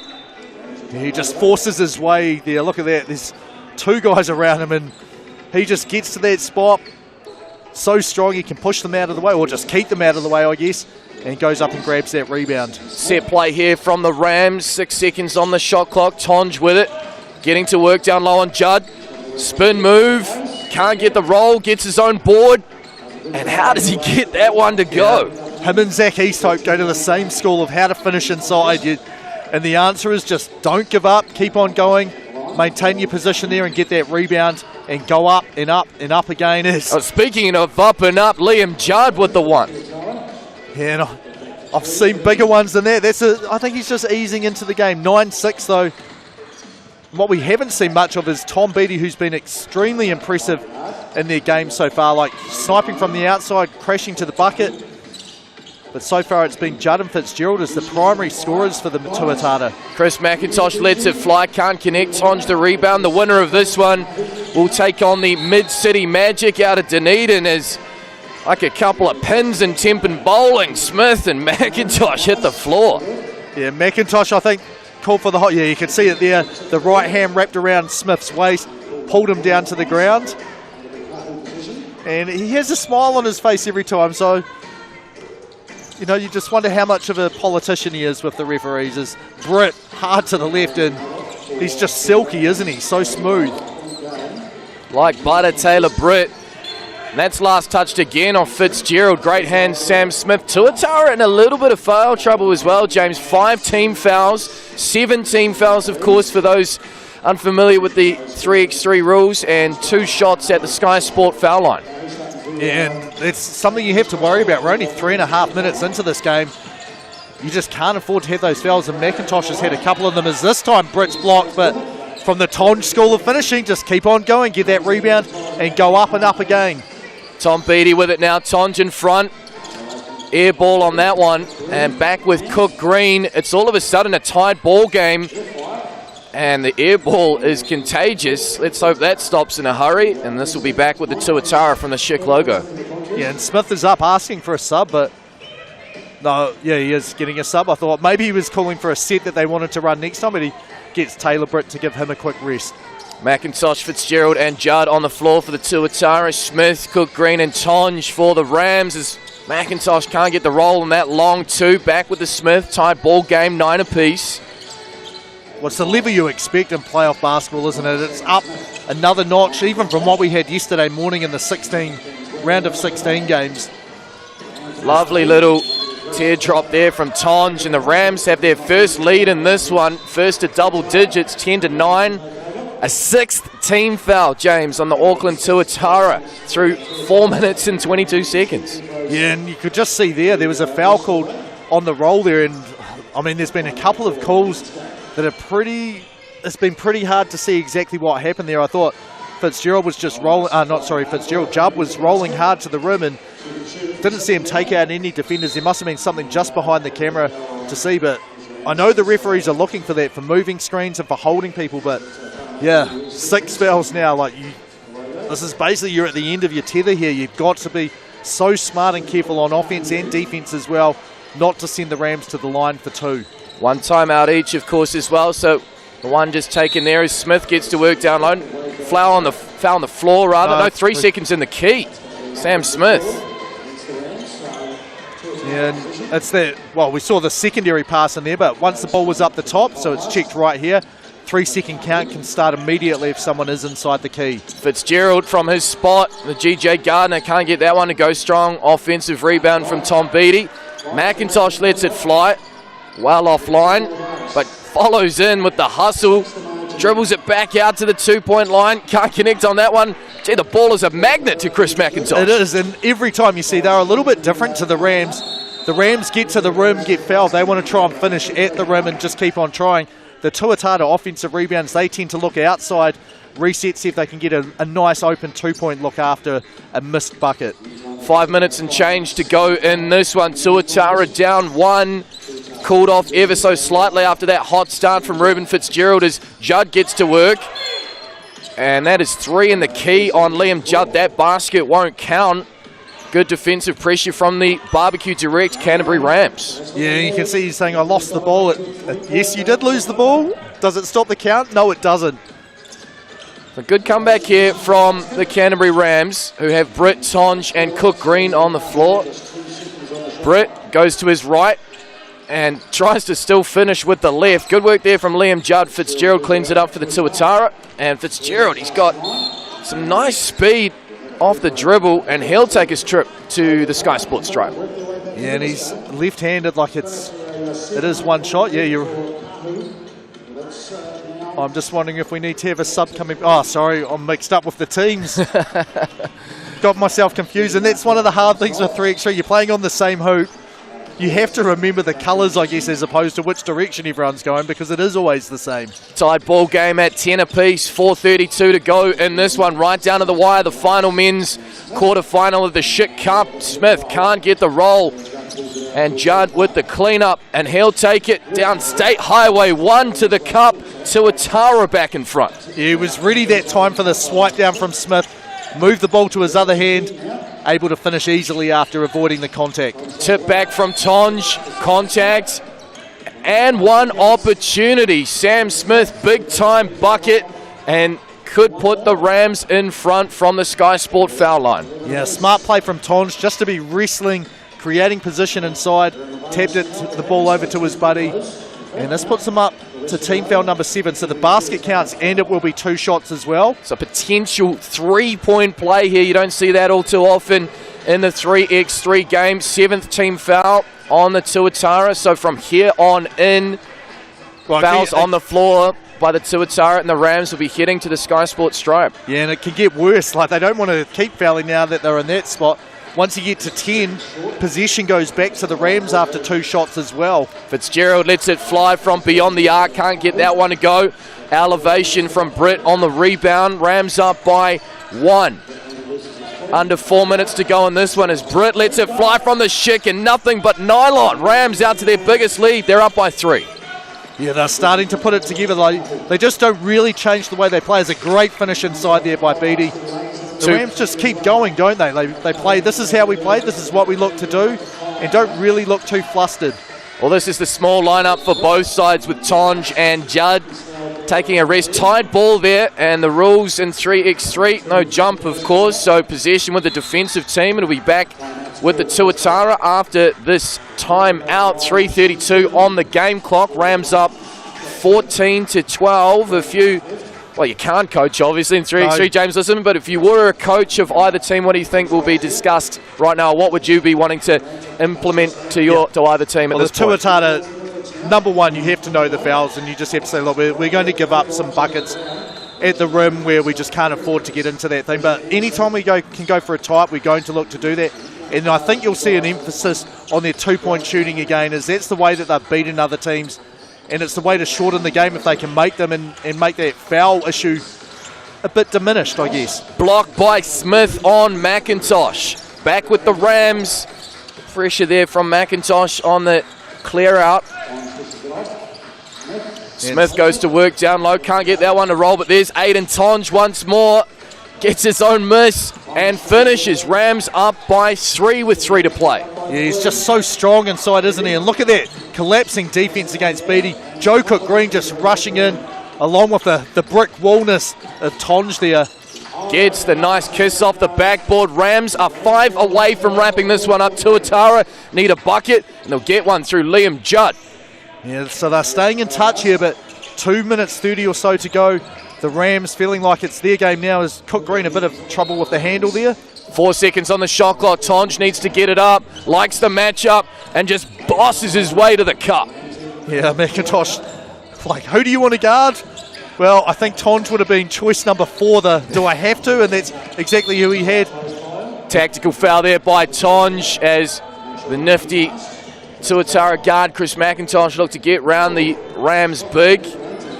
Foul on the floor, excuse me, and it'll go back to the Schick logo. 12 seconds on the shot clock, 2 minutes 17 on the game clock. Tuatara down by 4.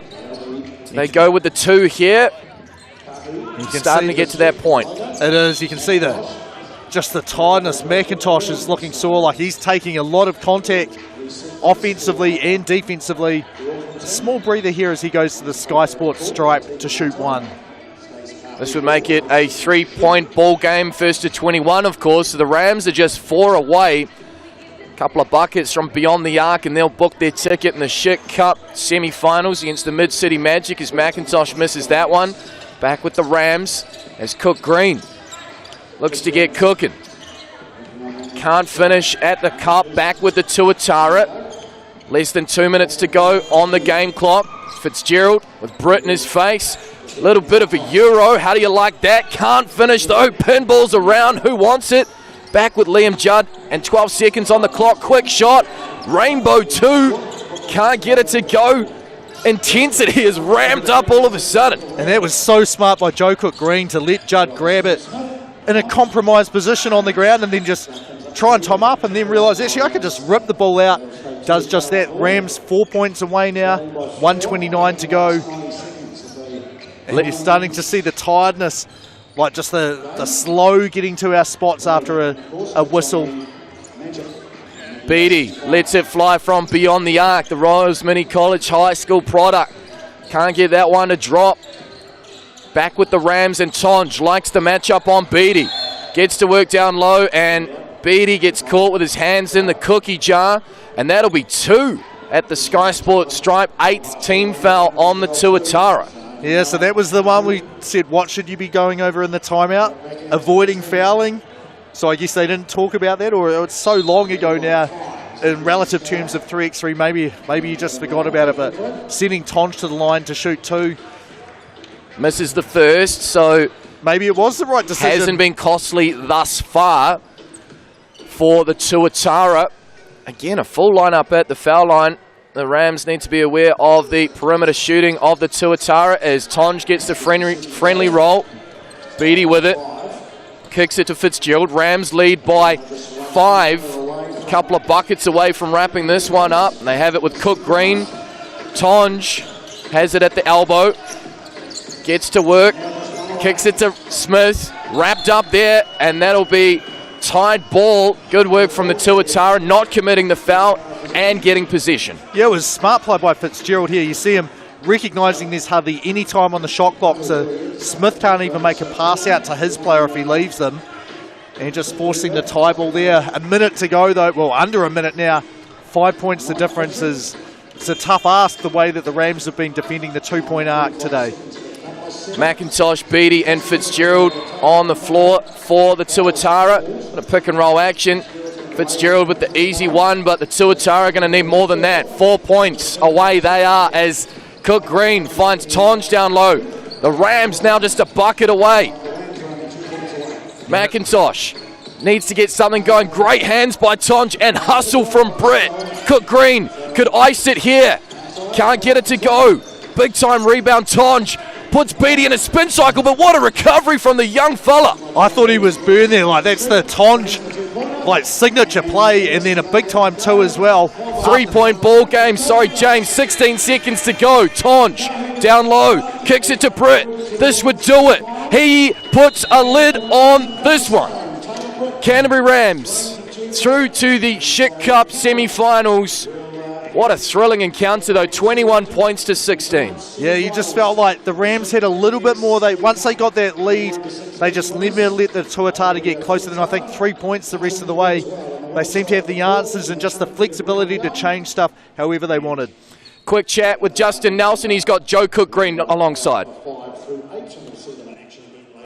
Man, I'm exhausted. It was a very good game. Very intense. And Tuatara, I mean, they've got some young talent there. Chris McIntosh, we know he's a proven star at 3x3. They were right in it. You had to come up with some big shots at the end to get the win. Yeah, we scouted them well. Obviously, a team full of shooters. We're super aggressive, and obviously, we got the job done. So far, so good. Aidan Tynes really coming on, isn't he? Oh, he's a beast. He's a beast. We love him. We love him. So you move through now to the semi-finals coming up later tonight, taking on the Mid-City Magic. Yeah, you've already played against them. That was a really good game. Obviously, we're expecting a tough one through that semi-final. Yeah. Every game so far has been tough. Those boys definitely proved themselves to be a really good team as well. And yeah, I'm looking forward to the matchup. Hey, well done on the win. Best of luck tonight. Cheers. Appreciate it. Cheers, Justin. Cheers, Joe. Well, those are our semi-finals sorted on the men's side. The home team, the Southland Sharks, later on this evening, will be taking on the Wellington Saints. We're flying the flag for the North Island. The other semi-final will be contested between the Barbecues Direct Canterbury Rams and the Mid-City Magic. And we're going to take in some women's action on the other side of this break. It's Wellington up against Tavake Pacifica.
Welcome back to ILT Stadium Southland in Invercargill, where our attention turns to the minor placings on the women's side. These two teams, Wellington and Tavake Pacifica, in a qualifying final, I believe, for 9th. James, listen, it's quite hard to keep up with all the minor placings, but if they win this one, if either side win this one, they'll be playing off for 9th. The loser will be playing off for 11th. That's correct, and I think we'll see, like, just based on the way these teams played yesterday after being knocked out, I think they'll come out here and play pretty hard. Tavake Pacifica, they're interested in remembering this tournament and doing as well as they possibly can. And then the players like Murphy and Lopepe, I don't think they ever quit on a play. So I think we're in for a pretty good game here. Well, we're having a bit fun earlier, James, naming our all-star sides for the Schick 3x3 Cup, and Malama Lopepe is in my team. She's in singlet 3 for Wellington. Never seen a shot she didn't like, and she can rack the points up in a hurry.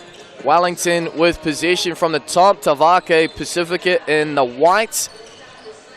Let's see how these two sides match up against each other. Laupepe with an early attempt, and Tavake have it from the top. Boundary to 80 and Rihanna Rangi on court for them.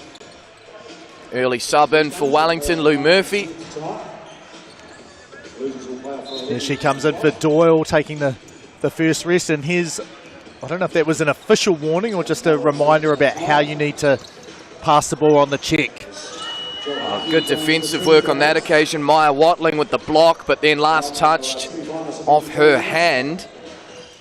Well, that's how I saw it anyway. No, the call is going to go the other way.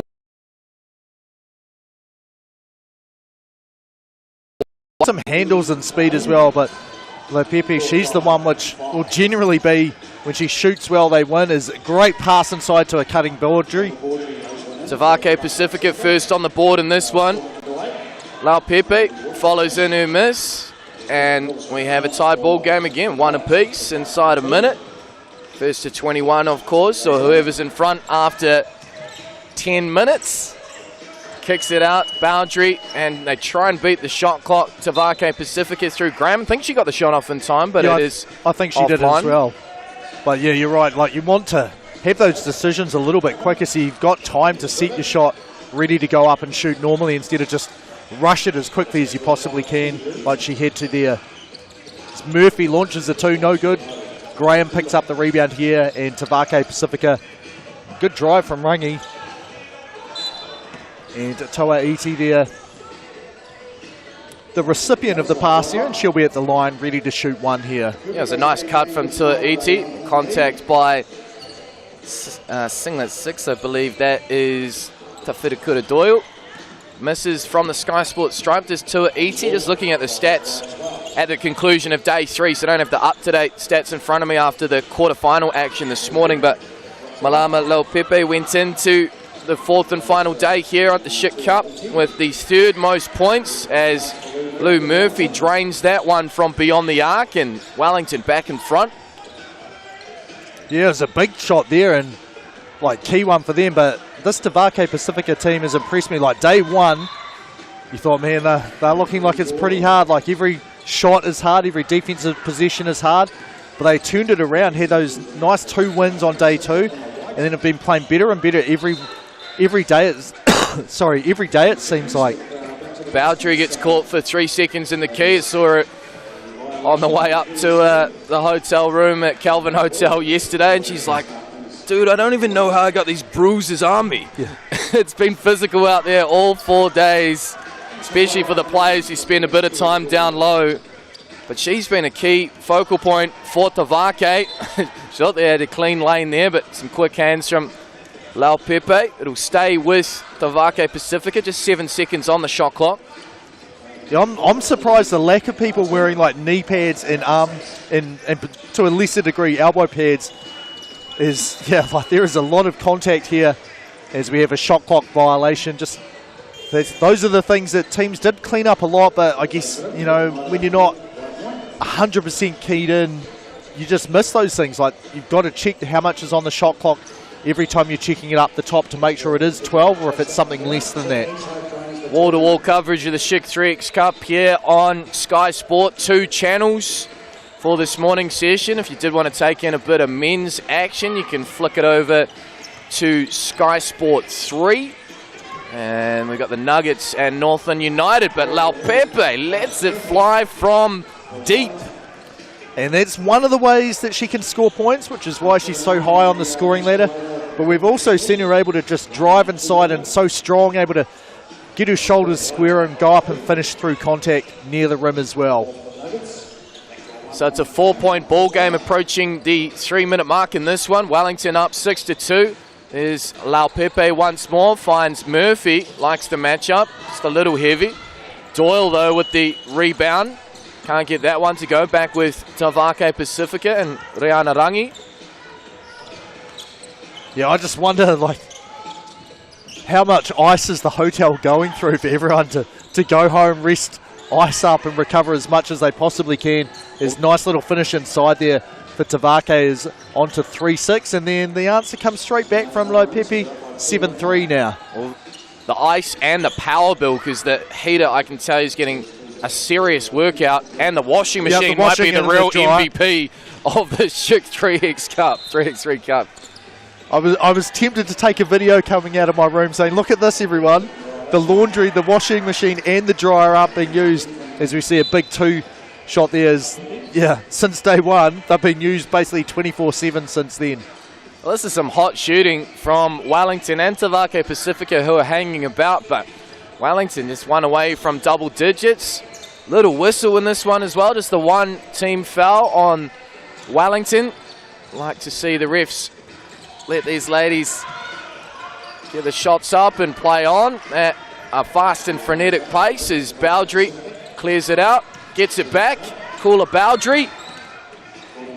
And she goes through everyone there, draws the contact, and she'll be at the line shooting one. Have a look at this, the drive through Murphy and through a bit of some wattling contact as well.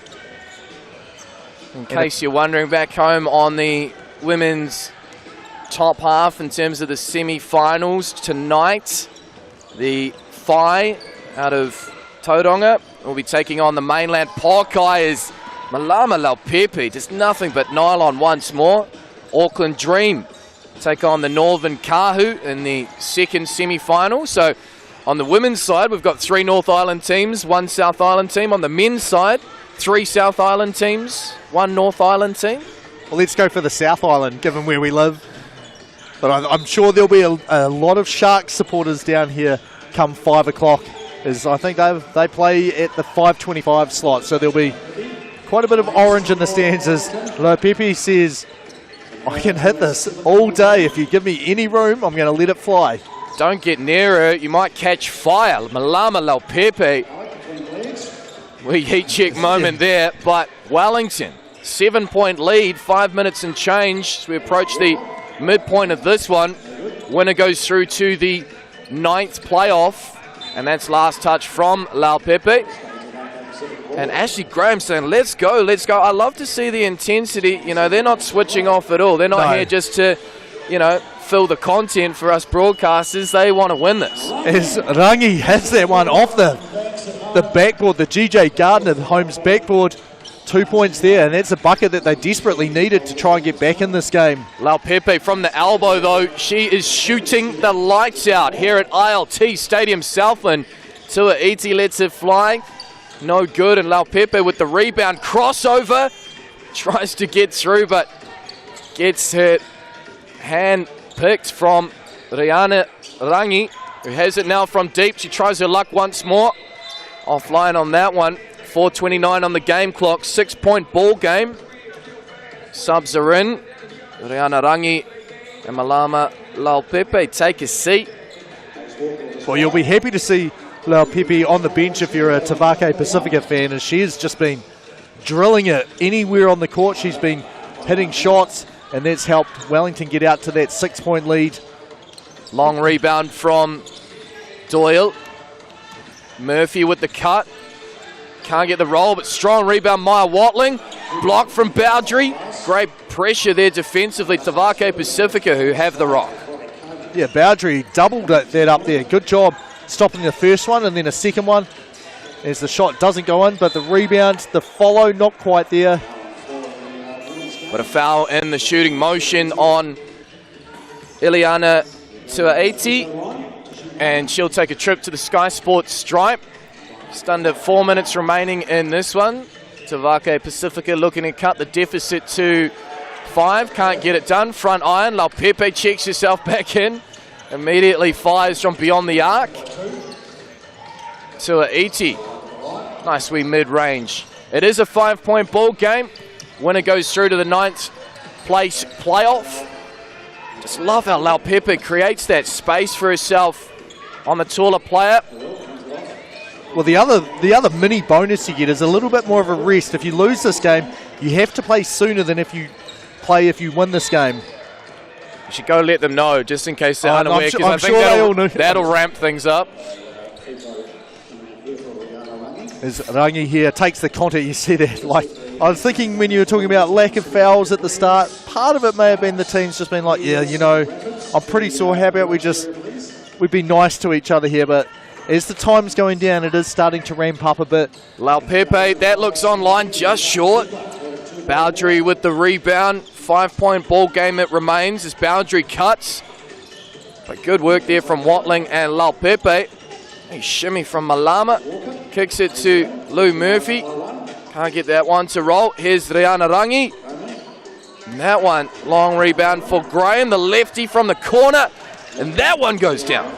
They looked good, didn't it? Like, as soon as it left your hands, I thought this looks like a confident shot here. She sprinted out to the corner to get the ball, and she did exactly that. Drilled it. It's a 3-point game here. We're heading down to who wants to get the bigger rest of these two games.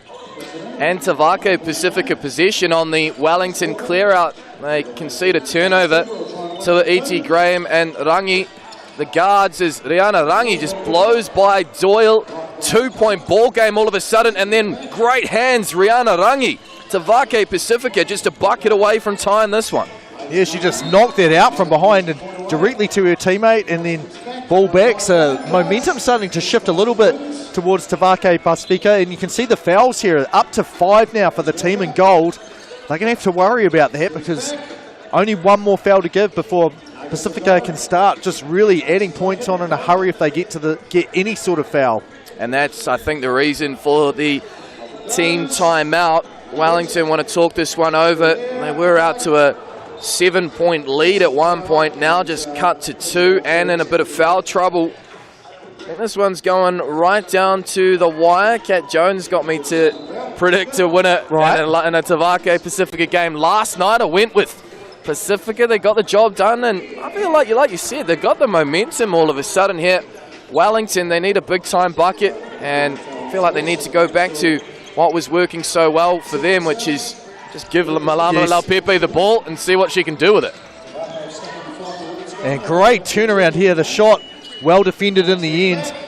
And Wellington just looking a little slow, but they're doing what you suggested. Get the ball to Laupepe and see what she can fashion there. And that is a 1-point bucket off a strong drive. Graham, though, from deep. Good follow from Tuaiti with the 1. Immediate kick out to Laupepe. There she is. Back-to-back buckets for Malama Laupepe. And it's a 4-point ball game. Wellington just 4 points away from wrapping this one. And that's going to go back to the team in gold with 1 minute 47 on the game clock. Yeah, it was a good look from Boundary just to try and get that back cut there. But you've got to factor in the defenders like, and who was it there? I think it was Doyle there, just making things a little bit hard. That threw off the timing and it ends up being a turnover. Oh, good strip there down low to Iti. I believe that's last touched off the knee of Laupepe. What's the call? No, they're going to say it was a clean whack out of bounds from Tavake Pacifica. So 7 seconds on the shot clock. Lou Murphy. Here comes Laupepe from the elbow. Can she get the shooter's roll? Not on that one. She looked so, like, that's picture perfect form though, isn't it? Coming from the left over to the right, catch, pivot, up and shot. You're just surprised when it misses, aren't you? Good hands there again. Rihanna Rangi takes it to the cup. 3-point ball game. 1 minute 18 on the game clock. Malama Laupepe lets fly. Hits the deck. Back out with Tavake Pacifica. Oh, that looked online too. Rihanna Rangi halfway down. Both teams falling in love with a 2-point shot and hitting the floor. Well, you have to go for the twos, I think, if you're Tavake at the moment. Down 3 points. Not a whole lot of time as Murphy. A nice cut there, catch, and just finish over the top of the rim. 4-point ball game. Wellington 3 away. 47 seconds to go on the game clock, but the bank is open. Kula Boundary makes it a 2-point ball game. Yeah, big shot there. They needed that one. And Laupepe well defended there as well. Tawaiti stopping that one. And Rangi, can she tie it up just a little bit long? And unfortunately for Tawaiti, she'd started to crash. And if she'd just been, I guess, lazy and stayed where she was, would have been a much easier ball to go and get.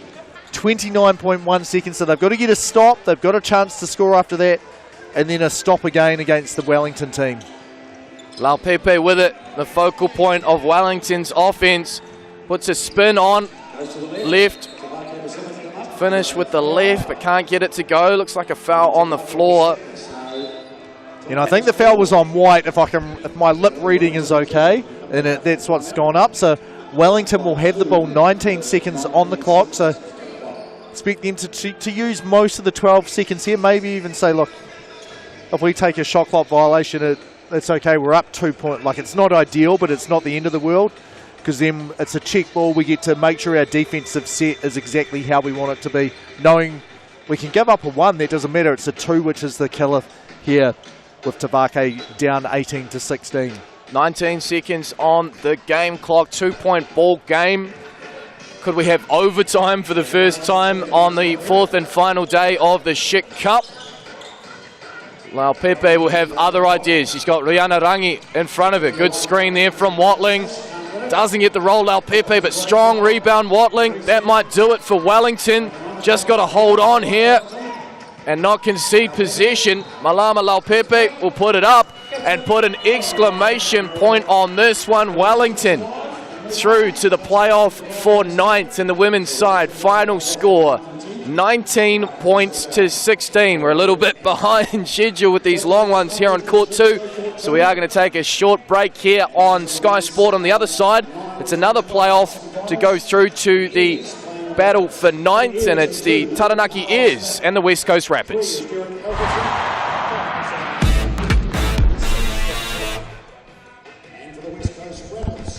It was Otago that won.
Welcome back to ILT Stadium Southland. Invercargill men's Schick 3x3 Cup action awaits us. Nick Bewley, James Lisserman in commentary, and semi-final playoff on the bottom side of the 8.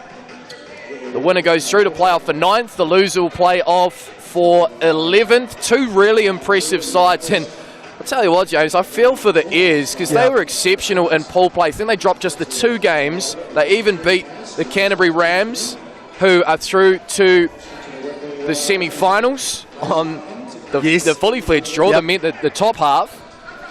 And they have one loss on quarterfinal day, or Sweet 16 day, I should say, yesterday. And now they're in the bottom half of the draw, playing off for the minor placings. And you'll see a lot of, you saw that there, Kai Isaac had a 2 in Simon Lafaeli's face. Just a bit of friendliness here as 4 of the players all play regularly in the Christchurch Canterbury basketball competition. So here's one of them, Ben Hall, driving to the rim against Scott Telfair.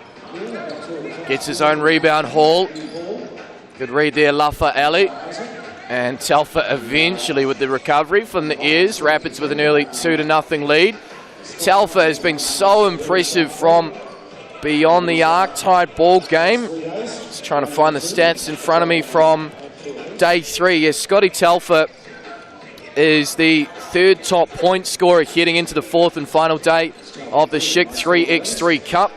Ethan Rusbatch on top with 73. Ben Hall, who's also here, with 68. And Kaya Isaac, you don't see that all too often. 2 players from the same team in the top 5. Yeah, not at all. Like, especially when we have 16 teams on each side. As Kai Isaac says, well, this is why I was in the mentions for the top scorer. He hits another 2 from the arc. But yeah, going back to Scott Telfair, we've had a couple of conversations off air, like the commentary team, just who's been one of the players that is sort of, you know, a bench player, like limited responsibility in the Sal's NBL, and has really come out and shone here. And he is the guy that is probably the one which has surprised people just with the extra aspects of his game and the confidence as he has. Oh, he's got a green light to shoot anything. Scott Telfair, who was telling me in an interview, I think it was yesterday or the day before, hard to keep up, but Invercargill was his hometown. He was schooled up in Auckland, but has his mum here in the crowd, so has wanted to put on a show and definitely did that. The best game he played was undoubtedly against the Southland Sharks, where the Airs just caught absolute fire. I think Telfair had half their points, and Derek Albertson, who's just made his way on the floor as well, was also hugely influential in that one. Telfair on Kaya Isaac, just blows by to the cup and adds 1. And the Rapids lead cut to just 1, approaching the 2-minute mark in this one. As Kieran Russell gets his own rebound. Yeah, nice little look off there towards Ben Hall. That froze Ben Carlisle Smith and allowed him to get it to the rim for an easy bucket, tying the game up 6-6 now. Hall spins his way to the cup and adds 1. This is pretty exciting start, really, offensively. I don't know if that's just because it's poor defense, but both teams come out to a hot start. Yeah, no, I think it's like what you said in the last game, the bruises, the sore bodies, and these guys are pretty friendly with each other. So I think it'll be a relatively clean game, and no one wants to really hurt their bodies that much more now going forward. And you never know, like Simon Lafaele has some huge hops. Like there may be a chance for him to get a nice dunk, and the West Coast Rapids may say, we'll give you a highlight, but you've got to give us one back later on as well. There's those hops on show with the nice tip as Kieran Russell lets that one fly from distance. Can't get it to go. Tied ball game, 7 apiece. And foul on the floor. Yeah, well, I could see Lafaele sealing Ben Hall behind the arc because he wanted to time his run and perfectly to look for an alley-oop, I think, there. There's Ben Carlisle-Smith. Come on, man. Where's the dunk? Well, yeah, and the other thing was that was the West Coast Rapids play. They pass it over to the left and then have a cut from the right and finish. Nice little teardrop there from Kieran Russell. Back to a tied ball game. Short that one from Scott Selfie. Thought there was a bit of contact there, but no call. And it's back with West Coast coming up to the 3-minute mark. Oh, the idea was right. We've seen that play a lot, haven't we, from West Coast? Kick out to Isaac. Ben Hall with the cut. Nice finish there from Ben Carlisle-Smith, and the Airs first to double digits. They lead by 2. Yeah, well, with Derek Albertson, he's probably the leader of this team in terms of scouting and things like that. So he knows the West Coast Rapids, whenever they check the ball up the top, this is what they want to run. Number one, they have other plays as well, but you can't do too much when you're like, we've got these 2 players who are in Christchurch. These 2 are based in the West Coast. No real chance to practice. You've got a limited amount of time to put stuff in. As we see another shot from behind the arc, and then I believe just a take foul after that. I think Simon Lafaele was seeing what he could get away with here in 3x3. He was giving Ben Hall a bit of a bear hug from behind after he nailed that 2. So the Airs up by 4. First to 21, of course, or whoever leads at the conclusion of 10 minutes. As Ben Hall lets that one fly. Isaac with the long board. Kicks it back out to his buddy Ben Hall, who gets up, and the favourable roll. Can we call that a dunk? Not quite. No, I can't call it one, but we just say he went hard to the rim, and that's the same sort of thing. Lafaele, you could see the ball just coming out of his hand as he was going up, and fortunate for both those guys, Ben Hall and then Simon Lafaele, they do end up with the points. Not quite as exciting as we wanted the finishes to be, though. Or exciting for a different reason, I guess. 13-9 ball game coming up to the 4-minute mark in this one as Lafaele and Russell take his seat. In comes Hibbs for the West Coast. Hall lets it fly, can't connect. Carlisle-Smith with the long board. Albertson, nothing but nylon from 2, and Airs have caught a bit of fire from beyond the arc. They lead by 6. Yeah, it's all of a sudden, it felt like this game was just going back and forth, and the Airs, making hay while the sun is out as they score another bucket here, so up by 7 points now. Well, Derek Albertson was mentioning to me in an interview as well that after that loss I'm trying to remember who it was it the Saints? It was 2 plays 7 on the other side.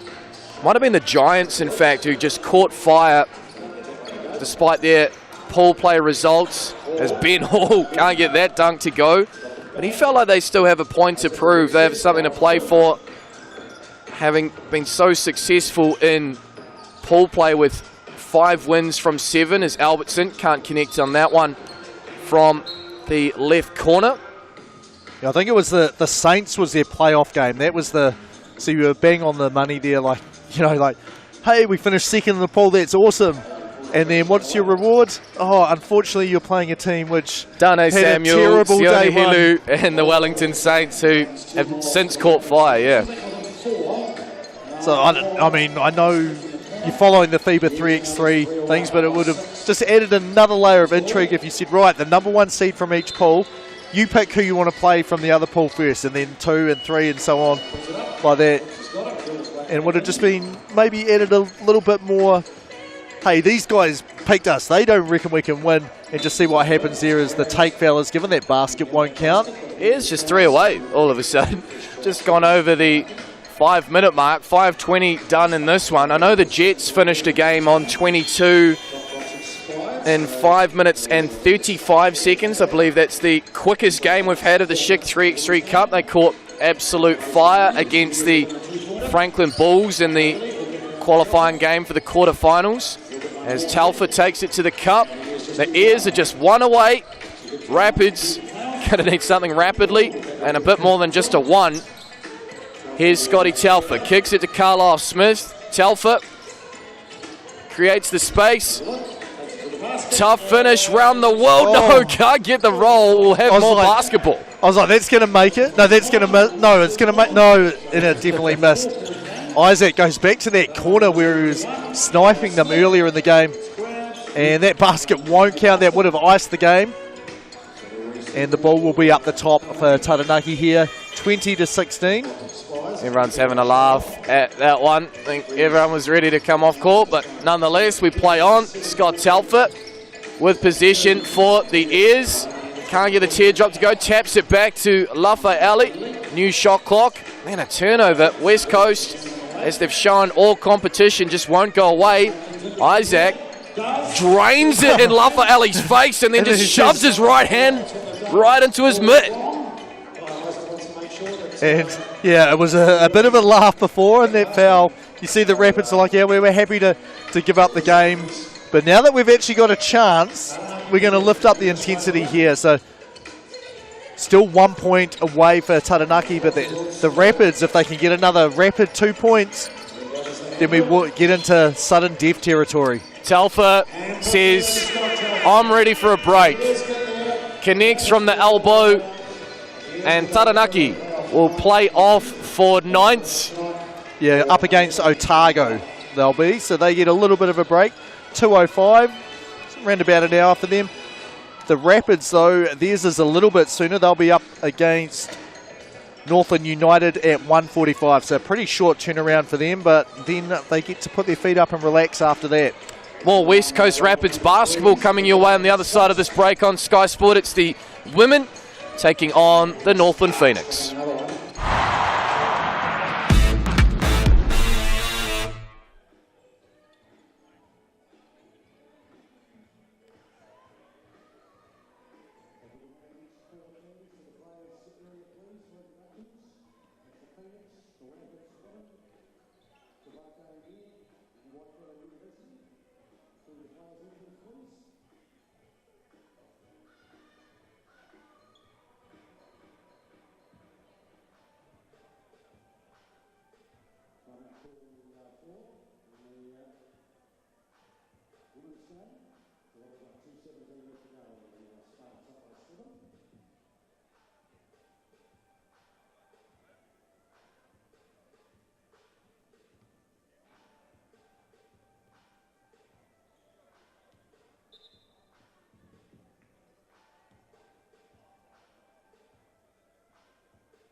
Welcome back to ILT Stadium, Southland in Invercargill, the final day of the Schick 3x3 Cup.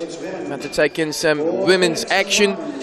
The playoff for 15th, the Northland Phoenix up against the West Coast Rapids. And Northland, I know they've found it pretty tough going this Schick 3x3 Cup, but they've shown plenty of endeavour and effort, and I'm cheering them home, James Lisserman. I want to see them get their first win.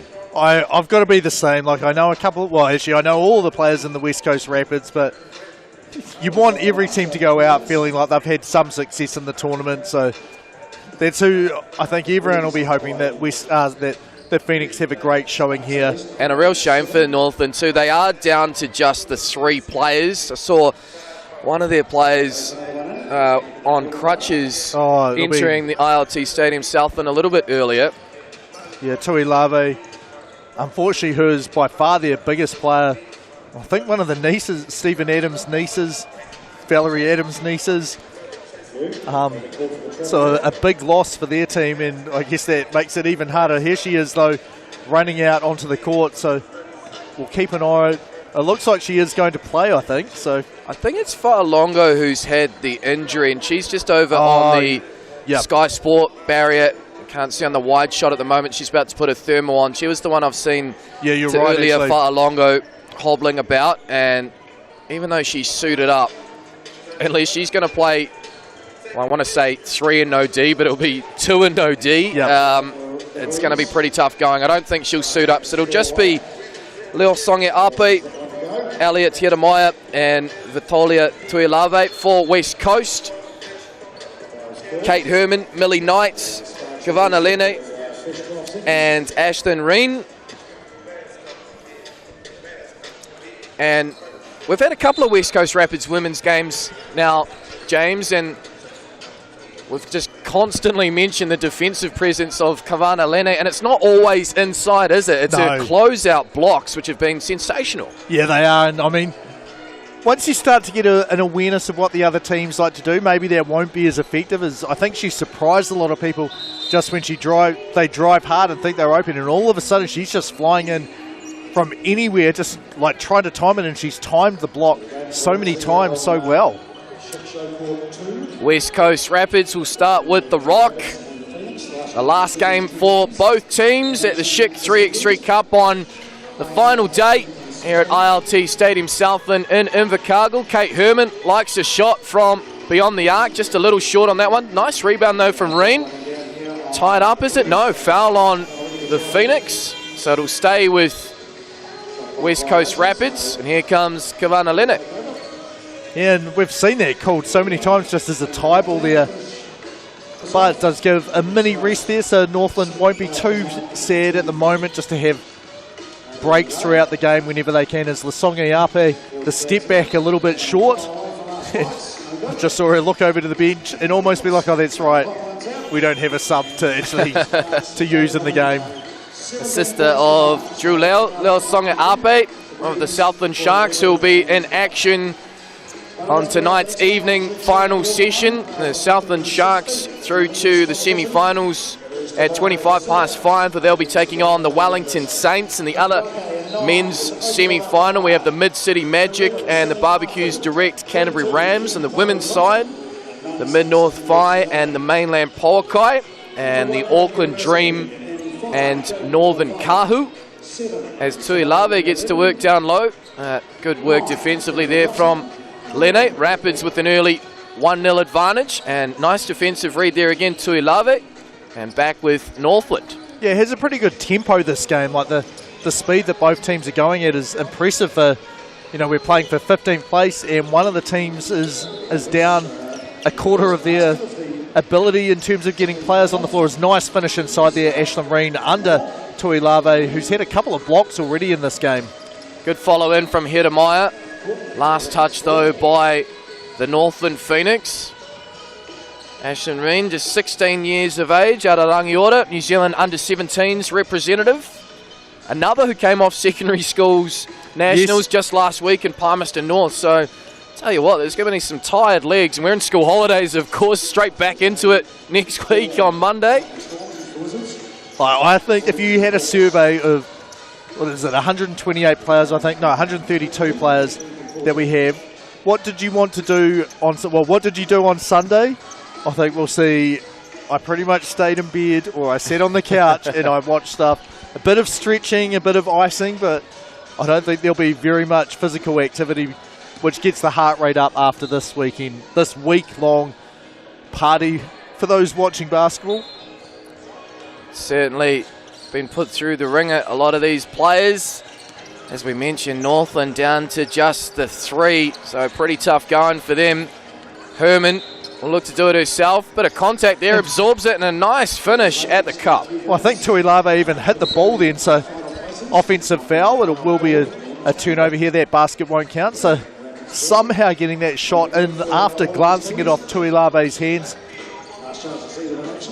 And if you want to watch a bit of men's action, you can see that behind us from that camera angle. We've got Tavake Pacifica taking on Waikato University in their 15th place game, and Tavake Pacifica, they're looking to try and get win number 1 in the competition. They've come close a number of times.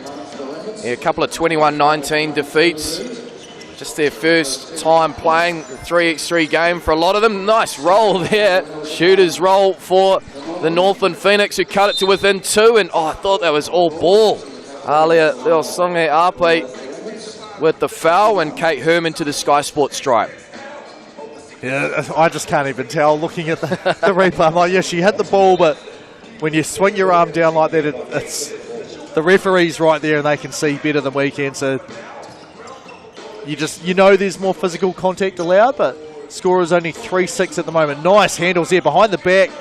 Launches there. That would have been a highlight play to remember if she'd managed to drill that one. Has it back though, Alia Leosonge Ape. Can't get the kiss off the backboard there. Strong rebound, Tuilave. Quick hands as Alia takes a tumble. I believe it'll stay with the Northland Phoenix and a full 12 seconds on the shot clock. And first foul given away from the Rapids via Millie Knight. Yeah, it's interesting the matchups there. I would have thought Tuilave, as we see, one of the Lene signatures. She's had 2 already this game. Get that out of here. Kike Lene. Just 3 seconds on the shot clock. Well, I think we know who's going to shoot it here. Needs to get it up. And she did shoot it, but you're right. She took a second and a half too long. Yeah. And that's where I feel like the sitting sub probably needs to just scream it. Of course, there's no coaching. What a shot, though, from Kate Herman from the Schick logo. Yeah, there's no coaching from the actual coach, but you're right. The fourth player, they should be the extra ears and extra communication, extra voice for the players on court because, I mean, it can be tiring out there when you're playing to keep up communication as well. So you're exactly right. While you're out, you should be trying to involve and help your teammates as much as you can. Reen rips it away from Tuilave. Clears it out, finds Lene, kicks it back to a wide open Herman. Oh, spins out that one. That was really nice ball movement from this young West Coast Rapids side. As that pass goes out of bounds off the Northland Phoenix, it will be back with the Rapids from the Schick logo coming up to the 4-minute mark. West Coast up by 5 in this playoff for 15th. And look at this, we do have Fa'alongo into the game here. Well, as you said, all 2 and no D. And she is hobbling around, trying to do as best as she can, but yeah, I feel for her having to go out there in the game and clearly not at 100%. Yeah, to earlier, Fa'alongo, just 18 from Whangarei. And I think West Coast are going to be relatively kind rather than go at Tuilia Fa'alongo. Yeah, Tuilia was over in Japan with me with the 3x3.exe ones, also with Vitolia, but yeah, like you can see here just substituting out, like I'll give you a rest, but I cannot do very much. And the score did stay 8-3, so she did her job while she was out there, but you just hope that she doesn't hurt herself. Oh, crossover, Ale Leosonge Ape in the finish with the left. Great drive there, right at Ashlyn Reen. Just got her backpedaling and then able to use the rim, left hand. Great finish there, going hard at the rim. Nice tip back from Millie Knight. Herman with the finish at the cup. Rapids restore their 5-point buffer. Yeah, 4-9 here. And they look inside Leosonge Ape. She's basically, if they're going to have a chance to win, I think she's going to have to do the bulk of the scoring. Tuilave can get some stuff done if she's got a bit of space and especially put back rebounds as well. But a nice little jump shot around the key. And then Hedemeyer, she can score from outside a bit. Struggles inside against the athletes on the other side. There we go. Tuilave right to the rim and a nice finish up inside there against the shot blocking wing player Kavana Leni. Good finish there on the spin from Kate Herman, who's had the bulk of the scoring for the West Coast Rapids, who hit double digits. So we cross the midpoint. Up and under from Ashlyn Reen. Gets it done. Rapids up by 6. And you see just the pressure from the Rapids there, almost forcing a turnover, 4 seconds off the clock. And I was wondering when this might happen. A timeout for Northland is you've only got one, and that's almost something that could be a nice little, not a bonus, but if you end up losing a player to injury, it might be a nice thing the league could look at to say, if you're only playing with 3, we actually give you 2 bonus timeouts or something, because it is so hard to play this game with 4 players, let alone with 3. Well, Alia Leosonge Ape is doing the bulk of the talking there in the Northland Phoenix huddle. her handle for someone of her age, very impressed. Can dribble with both hands, get to the cup, finish with the left. The Leo Songa Ape family, incredibly proud of both Drew Leo and Alia here at the Schick 3x3 Cup. And Fa'alongo knew there's only 1 second it's going to have to go up. Unfortunately for her, the Rapids knew as well, like this is being launched as soon as it goes into her hand. So 6 points the margin here, Kate Herman. I mean, to be honest, if I was the Rapids, I would be hunting out Fa'alongo and just getting that person to try and drive it. There's probably going to be a rotation out of it. They hit a 2 regardless anyway. Oh, she takes a drive here. My goodness. What a bucket from Tu'ulia Fa'alongo on one leg. Yeah, so strong, like Tu'uila just going hard right at Lenny there. She got up to try and block it and just couldn't even get close to the ball. As Lasonge Ape, the step back there, not quite online. Knight down low, evades Tuilave and finishes at the cup. So the Rapids up by 8, 14 points to 6. Tuilave can't get that one to roll. Of course, first to 21 or whoever leads at the end of the 10-minute game clock. So what's your call then? 6:14, we're about on track to finish before 10 minutes. Are we going to, or are we going to have the time run out at the end? I like the way the Rapids are playing. Kate Herman's had a couple from distance, and Ashlyn Reen and Millie Knight have gone to work down low. I think they're going to get to 21, but Alia Leosonga Ape, there's the handle once more. Tries to finish with the right, can't get that one to go. If she can get hot offensively, and some tenacious work there from Elliot Hedemaya. Yeah, great job just to get her hands in the passing lane and then go down to the ground, get the ball and then get rid of it before there's a chance for a tie-up. There's the cut from Hedemaya, but quick hands. Ashlyn Reen, Herman lets it fly. Reen with the follow and the 1. 15 points to 6, 3 minutes and change remaining. And an interception from Herman, can't keep it in bounds. So it'll go back to Northland possession as Kavana Lene comes back in. Millie Knight takes a seat. Yeah, and it's starting to look tired now for Northland, isn't it? Everything's just a little bit slower, a little bit harder. Great look inside there. Ball just tipped out of bounds by Herman. As that pass would have been, if she didn't get her hand on, Tuilave would have called that right at the rim and a chance to go up and finish. Just 6 seconds on the shot clock for Northland. They need to get it up quickly. Tuilave, got to send it. No good. And it's immediately once the check pass is released, isn't it? Because Leosonga Ape took best part of 2 or 3 seconds just to get rid of it. Yeah. And then by that point, Tuilave only had 2 seconds left. It is rapid fire Schick 3x3 action.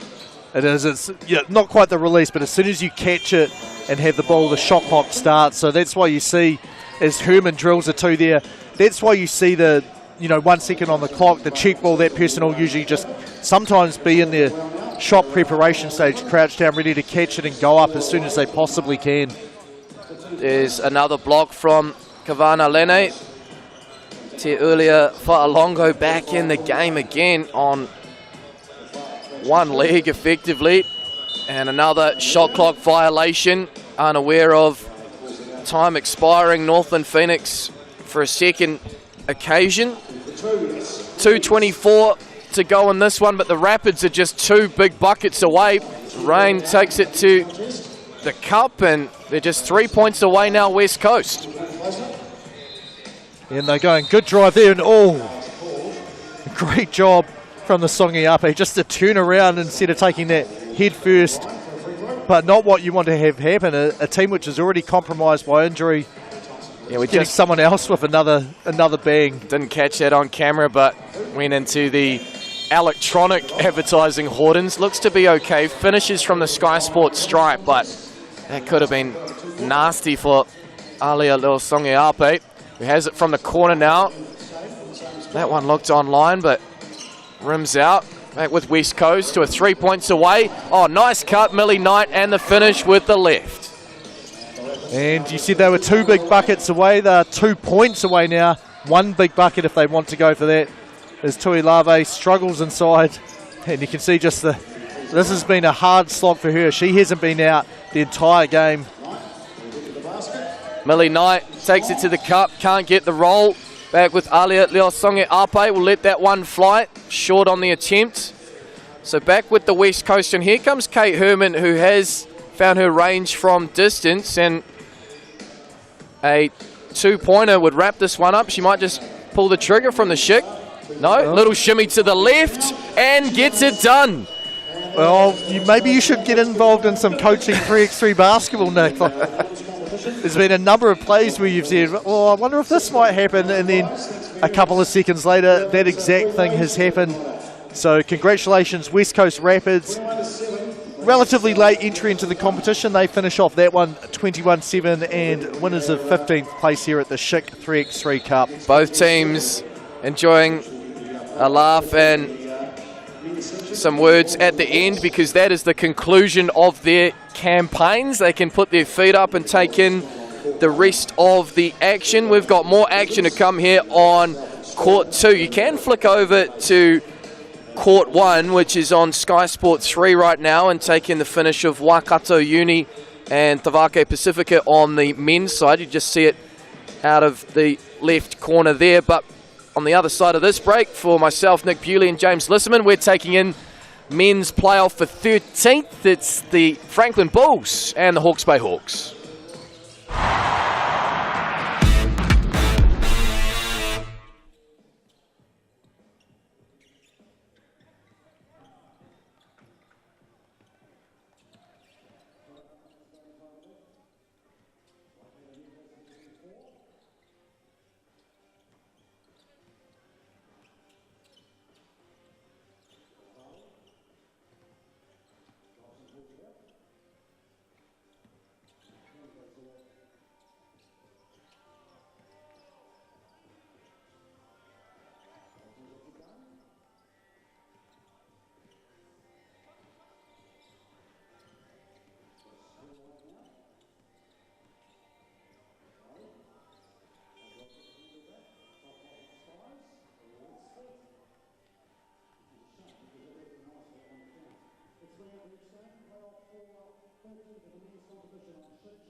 Welcome back to Sky Sports coverage of the Schick 3x3 Cup from ILT Stadium Southland in Invercargill. Nick Bewley, James Lisserman alongside.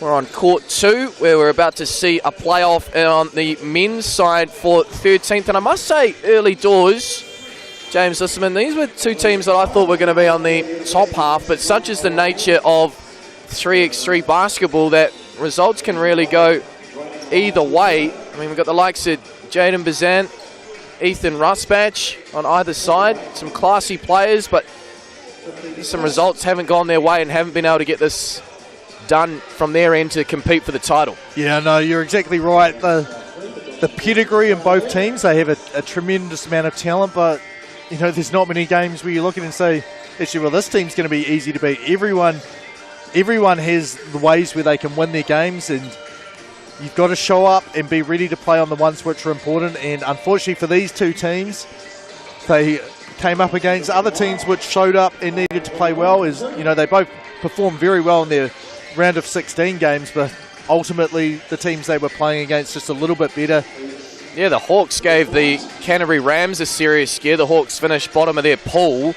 Then I think it was 21-18 against the Rams. On the Bulls side, they were the ones who were blown away by the Manawatu Jets. Jump on Basketball New Zealand's social channels and get a finish of that one, because the Manawatu Jets scored 22 points in 5.5 minutes. 9 of them were buckets from beyond the arc. It was one of the craziest finishes. In fact, I think the craziest finish we've seen to a game thus far. The Jets, though, they're out. And we'll try and get this game tipped off as soon as we can. They're the two teams, though, on your display. They just slipped away, but I can run through them. The Franklin Bulls, Jaden Bazant, Josh Ledger, Chris Martin, and Jet Thompson, all sporting the headbands. On the Hawks side, Jared Kenny, James Levings, Ethan Rutspatch, and Ezra Smiler. Last bit of action for both teams. I think we're going to see some audacious efforts from beyond the arc if the warm-ups are anything to go by. Perhaps some dunks. Let's just wait and see. Well, my prediction is Jaden Bazant will start in the substitution chair. Yep, I can see it. No, you're on there. You're starting this game here. I do understand from Pete Van Haslett, the New Zealand 3x3 coach, that Jaden is nursing a bit of a knee issue, but yeah, he wants to see the likes of Jet, Chris, and Josh go to work early doors. And here's Jet Thompson from the step back corner too. Can't get that one to roll. Hawks leading early as Rustbatch finds Levings. Kicks it out to Jared Kenny from the left corner. Can't get that one to go. Back with the Bulls, and Chris Martin lets it fly. Nothing but nylon. Bulls take the lead. Yeah, and we're just wondering here, Levings goes hard at Josh Ledger and tries to, you can see he looks like someone who's played a lot of basketball over these past 3 days. Legs looking a little bit hobbled here, just how he's moving around. And I think at the airport tomorrow, Justin Nelson said, you will not see a single player walking normally. Oh, 6'8" of Josh Ledger is going to be hurting, no doubt about that. Hawks have it with Kenny, Levings, and Rustbatch on the floor. Good read there from Chris Martin, who's shown a little bit of effort on defence, and finishes, follows up his miss and finishes. And the Bulls take a 3-1 lead.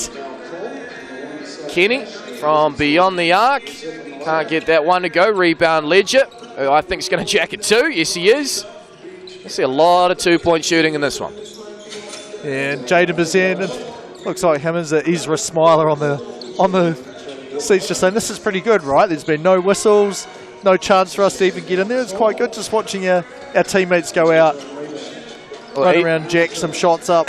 Well, speaking of jacking some shots up, Ethan Rustbatch with the running two off 1 foot, and now another from E3, getting it done and putting the Hawks up 5 points to 3. Yeah, it might have been just a little bit out of frame there for the camera, but he just turned around and his shot is so fast. As we see an alley-oop attempt here, he does catch it inside, takes the Dirk Nowitzki-esque fadeaway, or Luka Doncic, as he said. Depends on the generation, of course. But Ethan Rustbatch, despite the Hawks being down the lower end of the standings in the Schick 3x3 Cup, is actually topping the points charts on the men's side, getting into day 4 with 73. Yeah, we'll see if that changes, because they played a lot of games yesterday. I think 3 games in the night session, which is, you know, just a hard amount of work to get through, as Kenny here goes all the way to the rim. But this is their 1 game today, so it'll be interesting just to see how the overall thing finish up, as we see a dunk attempt there. And the pass goes out of bounds. One of the karate kids from the Bulls has lost the headband. I think it's Jet Thompson. Yeah, no, I saw him throw it off to the side. First subs in. Smiler comes in for Levings as Thompson lets that one fly. Doesn't connect. Here's a Smiler and swat. Josh Ledger. And a chest bump just off screen there. Jaden Bazan up to celebrate that, but then he's straight back down. Yeah, come on, guys, he's saying. Like, keep it up. You only got a few seconds you need to guard them for here. And a bit of a collision there. No foul, and we carry on here with the score 3-6 in favour of the Hawks. And some contact and a bit of friendly banter there between Ledger and young Ezra Smiler, and one opportunity, I believe, for Josh Ledger. Yeah, it was a good, strong finish here by the young man. Hard turn to the rim and then up and in, and does make the 2-point play. Rusbatch kicks it out to Kenny in the corner. Brings it to the front. Let's put a bit of a move on. Ledger decides against it. Kicks it out to Ezra Smiler. Can he beat the shot clock? Yes, he can. The Hawks up by 2 in this one. Chris Martin looks to get up, but not high enough. And it'll stay a 2-point ball game in favour of Hawke's Bay. Ezra Smiler wants some more against Ledger, but can't get that one to go. Yeah, Ledger's just so big. Like, he does a good job of just knowing how far he needs to be to avoid giving up a drive to the basket, but close enough that he can challenge the shot. There is Rusbatch, 2 people running at him. That doesn't really matter when you're a shooter as locked in as Ethan Rusbatch is. Shooter's roll for Rusbatch. 4-point buffer for the Hawks. And foul called on Kenny. And Jet Thompson will head to the Sky Sport foul line. The Hawks, should mention, sponsored by Kennedy Park Resort. As Jet Thompson finishes from the Sky Sport stripe. Smiler just keeps that one in play for Hawks as Rusbatch from the TAB puts the Hawks up by 5. Martin looks for a response. Can't get it to connect. Here's Rusbatch once more. Trying to go up in 2s. That's the quickest way to 21. It is, yeah. You were complaining about lack of rest yesterday. Well, one way to get some more rest today, as you say, is to finish off the game as quickly as you possibly can. And that is the most efficient way to do it. Razzle dazzle from Kenny, but back now with the Franklin Bulls. Thompson can't get it done from the left corner. Here's Rusbatch with the teardrop. Oh, everything's dropping for him now, isn't it? A couple of shots from behind the arc. That one, a nice little dribble move, and then through is this one. I thought we were going to see another dunk attempt. Not quite there for young Christian Martin. There's a dunk, though. Ethan Rusbatch, a meeting with the rim. Ledger with the response. Defense is optional in this one, but the offense exceptional. It is, and Ethan Rusbatch, we said it might be tough for him to stay number 1 on the scoring ladder with only 1 game today, but he's doing his best job to try and make it hard for anyone else to catch him, as we see a 2 from the Bulls. So game pretty close still. Both teams in double digits. 3-point ball game in favour of the Kennedy Park Resort Hawks. And bobbles around at the rim. Eventually back with Rusbatch, who clears out, kicks it up. Goodness gracious me, Ethan Rusbatch. Oh, it's like shooting practice for him, isn't it? Like, he knows there's a defender there, but he just has no doubt that they're going to stop him, as the one-legged shot there from the corner. 17-10 as he's hit the last 7, I think. Yeah, I think you're right. Had the dunk and 3 shots from beyond the arc. Actually, and the floater as well, so 8 he's had. 6-point ball game. Hawks are just 4 away from wrapping this one up as Jet Thompson gets to work down low. Looked like a slap on the wrist from Rusbatch. No call. Smiler wide open. Can't connect. Swatted back from Kenny. Smiler will let fire once more and connects in the face of Jet Thompson and shimmies on it. Yeah, just a little bit off camera. Hopefully we got a replay of that, but maybe a bit tough to see, but he's pretty happy with that. As Rusbatch, I think, was going to hammer it down and then thought a little bit better of it. Like, I've got to make sure I land and don't kill myself here. Back-to-back 2s from Thompson, but the Hawks are just 1 shot from beyond the arc away from wrapping this one up. So we'll have a look at the dunk here on the replay. Here it is, the crossover, the drive, and nice extension there from Rusbatch. And a timeout from, I'm not sure which team's called it, maybe just a wee break to draw up a play here for the Kennedy Park Hawke's Bay Hawks. Can get it done with a 2. Well, who do you think will take the 2? That's who I think will. Oh, the bank is open. Can you believe it? Ethan Rusbatch calls game. Him and Jet Thompson embrace. And what shooting from Ethan Rusbatch. That was something to behold.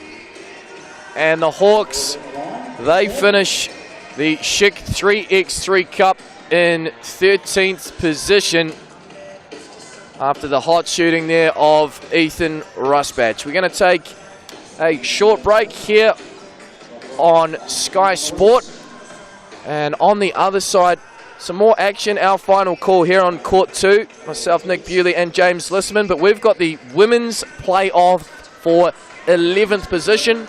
And it's Tavake Pacifica and the Harbour Breeze.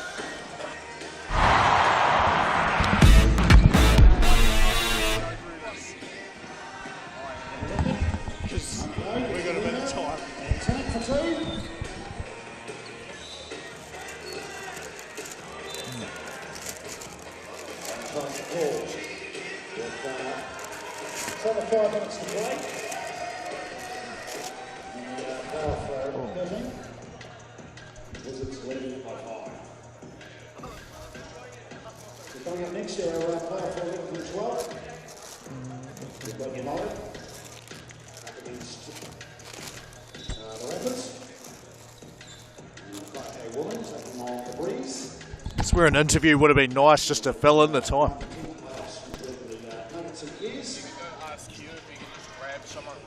Yeah.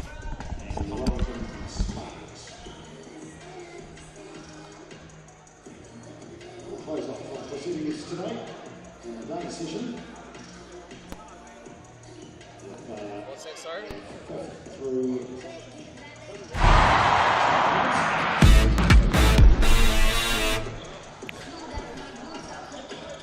Welcome back to ILT Stadium Southland here in Invercargill. Schick 3x3 Cup action.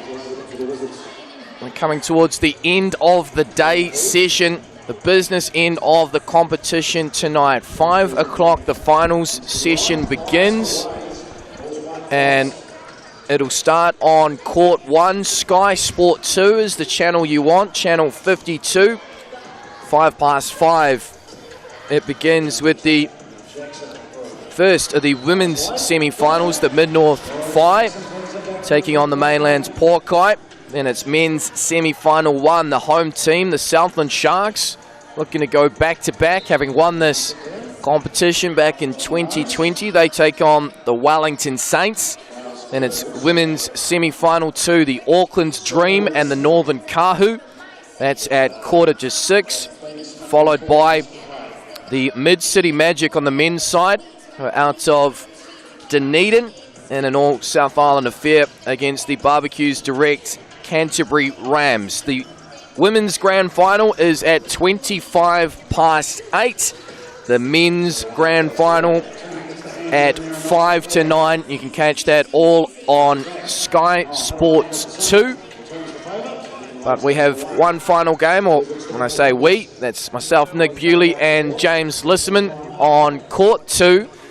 In around 7 or 8 minutes' time, with a playoff for 11th between Tavake Pacifica and the Harbour Breeze. And just talking about the Harbour Breeze off air, James Lisserman, real young side.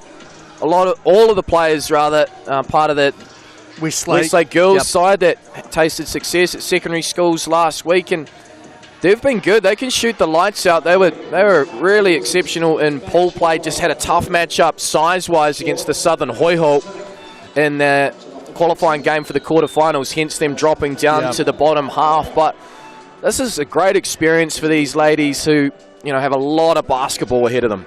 Yeah, no, you're exactly right. The end of their secondary school, well, some of them at least, their secondary school careers here, but, it'll be interesting to see where they all end up playing, as you'd expect all of them, if not most of them, to go over to the States and ply their trade in an NCAA environment, or potentially NAIA or JUCO, at least initially. It's pretty hard to know when you're going to see them all playing for the same team again. But yeah, they performed very well down here, and I think surprised a couple of teams. Otago Gold Rush spring to mind as one thing. Oh yeah, we're rolling through everything, and then had that game, and then all of a sudden actually you look at the end of the score, and Harbour Breeze have walked out of there with an overtime win. Well, let's just run through the quarterfinal results that we've seen on the fourth and final day today, starting on the women's side. And I'm not going to brag, James, but I did call this one. I have been impressed by the Otago Gold Rush, but the Phi, yes, they are undermanned, down to just 3 with no Missy Nuku, but getting the job done, led off the back of Dominique McBride, the import, 16 points to 11. So They were the first through to the semi-finals, where they'll face the mainland Pauakai, who that was probably the most physical of the women's games I've seen. The mainland Pauakai getting the job done over the southern Hoi Ho, 21 points to 18. There was multiple bodies hitting the ground in that one. Yeah, you know they're going to be sore, but they've got to rock on up and play another a game which you know is going to be harder as it's semi-final. They'll probably be happy, you know, knowing that all 4 teams there, there's no easy beats, but if they can play the one which has limited player availability, that's a small advantage, and it may be enough to get the win. But hey, Otago Gold Rush would have said the same thing before this morning's game, and you know they're now playing for 5th to 8th as opposed to 1st to 4th. On the bottom end of the bracket, the Auckland Dream got the job done over the Tokomanua Queens, 18 points to 14. Ezra McGoldrick exceptional in that one, and the Northern Kahu just rolled through this competition, I believe still undefeated. Perhaps one of the only undefeated teams on either side. I know they went through pool play undefeated. Then, of course, if they're through in the top half to the semi-finals, they've won their way through. And they got the job done, 22 points to 13 over the Taranaki Thunder. Yeah, no, they've looked the whole way through. You see them, like, you look at the team roster, you just think, yeah, that's a roster which makes sense. And then, you know, they haven't had a letdown, have they? Or if they've had one, it's been pretty small. And, you know, they've been able to fight through it and come back and get the win. And, as you say, the only unbeaten team left standing in the competition. So, on the men's side, whoever wins it, there's going to be a team out there saying, yeah, this team is the Schick 3x3 Cup champions, and we beat them. Absolutely right. That's after the Southland Sharks, the home side. Well, they tipped up the top seeds effectively. The Phi out of Tauranga, 21 points to 17. So the Southland Sharks looking to go back-to-back at the Schick 3x3 Cup, but they'll have to get through the Wellington Saints, who were taken all the way down to the wire, getting the job done, 21 points to 20 over the Manawatu Jets. So Sharks and Saints in the first of the men's semi-finals. Care to make a prediction on that one, James Lisserman? I will, and I'm going to go with the home team here, the defending champs. I think they'll have the crowd support. It is a very even matchup. You know, there's not many people that can guard Dane Samuel. There's not many people that can guard Dominic Kelman-Poto. They're going against each other. So I think it's going to be almost an even matchup there between the two players. Dane a bit more of an outside shooter, but DKP, you know, a bit more of an inside player. I think they'll balance out, and then, you know, I've just got to give the edge to the defending champs and the home court advantage there. But don't be surprised if it's not a 21-20 sort of win when it gets down to the end. You can catch a thrilling finish if you like, ladies and gents, over on Sky Sport 3. 14 points apiece between the Wizards and the Storm.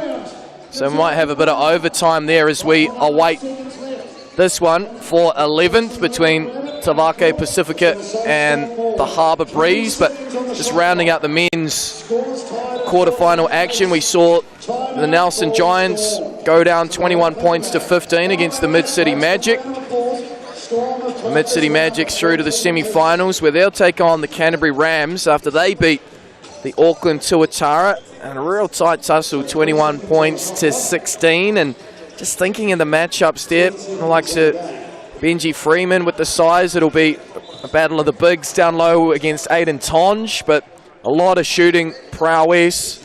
Joe Cook-Green, Taylor Britt, Sam Smith for the Rams.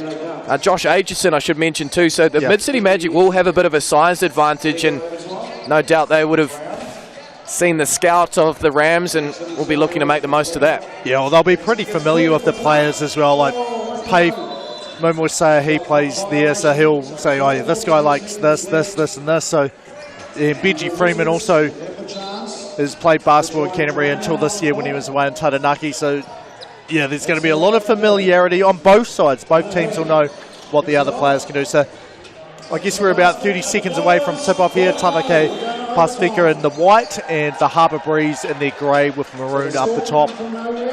Who's your pick for this one here? I really like Tavake.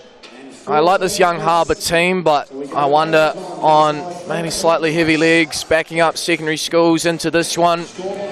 If Riana Rangi can get going, I am going to lean the way of Tavake Pacifica, but I think it's pretty evenly matched, these two teams. Tavake Pacifica will start through Kula Bowdry, and she's going to jack up one from beyond the arc. We might see some enterprising shooting from both teams as Mackenzie Chatfield lets that one fly. Yeah, I feel like the game probably means a little bit more to Tavake Pacifica, but the Harbour Breeze, like, they have been impressive the whole way through the tournament. Like, I haven't checked the average age, but I would be surprised if there was a team with a lower average age than these 4 young women. All still teenagers out of Westlake Girls. The Harbour Breeze side is Riana Rangi. Lets that fly.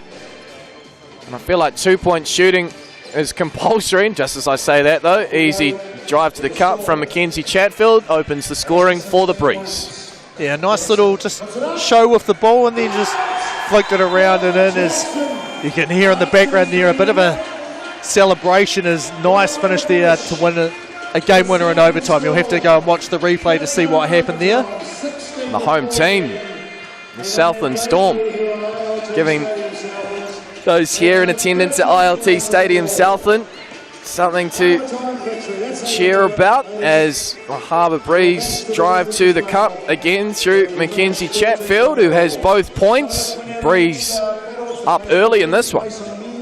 Yeah, Riana Rangi there looking to see if she can answer. A little bit off, and yeah, so far a banked 2. Not quite the level of intensity that we normally see from both of these two teams. No, but they're still having fun. Smiles on the faces. As we've mentioned, it's the quickest way to 21. The 2-point shot worth double in those inside the arc. As Amy Pateman looks to put a wee move on Eliana Tuaiti. Intervention there from Tavake Pacifica, and the Harbour Breeze will have it from the Schick logo. Just 5 seconds on the shot clock. And I'm not sure if it looks like it's going to go Tavake Pacifica's way, because it really feels like Harbour Breeze are just, right, we do this set, and then we do this set, and then we do this one. And all of a sudden they're up 5-0 as Bowdry turns the corner. She gets a nice finish there inside. Very much a well-drilled, well-oiled machine, the Harbour Breeze, who have that familiarity on their side. As Rebecca Moores takes a seat, back comes Mackenzie Chatfield. Izzy Pugh in the game as well in 7, averaged 23 points a game at secondary school nationals as Mackenzie Chatfield's caught fire early. Breeze out to a 7-1 advantage. No, they're playing well so far. Like, that was a good... They looked for the initial flare screen from Pugh, and she then started diving. That attracted 2 defenders, leaving Chatfield wide open for that 2 behind the arc. Izzy Pugh can't get that one to go. Back with Tavake Pacifica. Riana Rangi with it. Out to the left. Good defence there from Chatfield. Just 3 on the shot clock. Going to have to get something up in a hurry. Banks closed though for Riana Rangi. Back with Amy Pateman. And the Harbour Breeze. Good work there from Graham. Nice cut. Mackenzie Chatfield. Yeah, that was fantastic balance here. Full speed, sprinting towards the hoop, caught the pass from Pateman and then just stopped. And the nice little turnaround 180 degree. Actually, it might have been a 360 to turn around the whole way and hit that little jump shot there. Well, sometimes when you have that release of pressure, these games aren't counting for as much. Of course, you always want to go out for win, but it's not the same intensity as some of the games we've seen playing for those top placings. But you know, that weight of expectation or that pressure just comes off the shoulders. You feel a bit freer, you let it fly, and shots that were initially short are just finding the net. You're exactly right. Like, you can tell, you see the smiles you can see on the court, and that, you know, that's just an illustration that they've enjoyed their time here and, you know, made some friends. And I spoke to the Harbour, to Izzy Pugh after their game last night, and she said it's been so cool being here with, you know, just... She's used to tournaments with people all being about the same age, but there's a lot of players here where, you know, they haven't been in a tournament environment for years and years, hanging out with the other teams, and she said it's been great to learn some stuff from older players and people that, you know, she looks up to in the basketball world that you just don't interact with on a daily or even yearly sort of basis. So she's had a fantastic just that sort of thing she's found absolutely amazing. Yeah, invaluable experience for these 4 players from the Harbour Breeze. That spin move from Mackenzie Chatfield is something she's been practicing for a long time by the looks, because she's got that down to perfection to put the Breeze into double digits early in this one. Nice finish there, Rangi inside. Pateman had some strong pressure, but she's able to go up through it and finish. And there's the spin move. She's got it cooking today, hasn't she? 11-2, the Harbour Breeze lead. Tuaiti can't get that one to go off the left. Back with Chatfield, who's having herself a game. But Tuaiti saw the cut coming from Moores. Chatfield tried to dish it back to Rebecca Moores. Can't get that one to go. It'll go back with Tavake Pacifica. And Graham checks in. Tuaiti takes the seat, as does Mackenzie Chatfield. And blocked from Izzy Pugh, using her length on that one. And then Amy Pateman with the 2. What a transition for the Harbour Breeze. Yeah, Pugh just so strong, just swallowed up the shot, got the block, got the rebound as well. And then you see her again looking for her shooter behind the arc. Wasn't cleared, so good recognition there. And great cut from Moores. The feed is found, and she makes the bucket there inside. 14-3 as Harbour Breeze are running away with this one. Yeah, just over the midpoint in this one, as Kula Baldry lets it fly from the top. Doesn't go.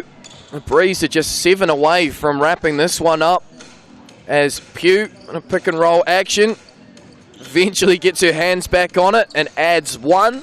15 points to 3. Baldry, can't believe the no call, but them are the roles in 3x3 basketball as Chatfield comes back in for Moores.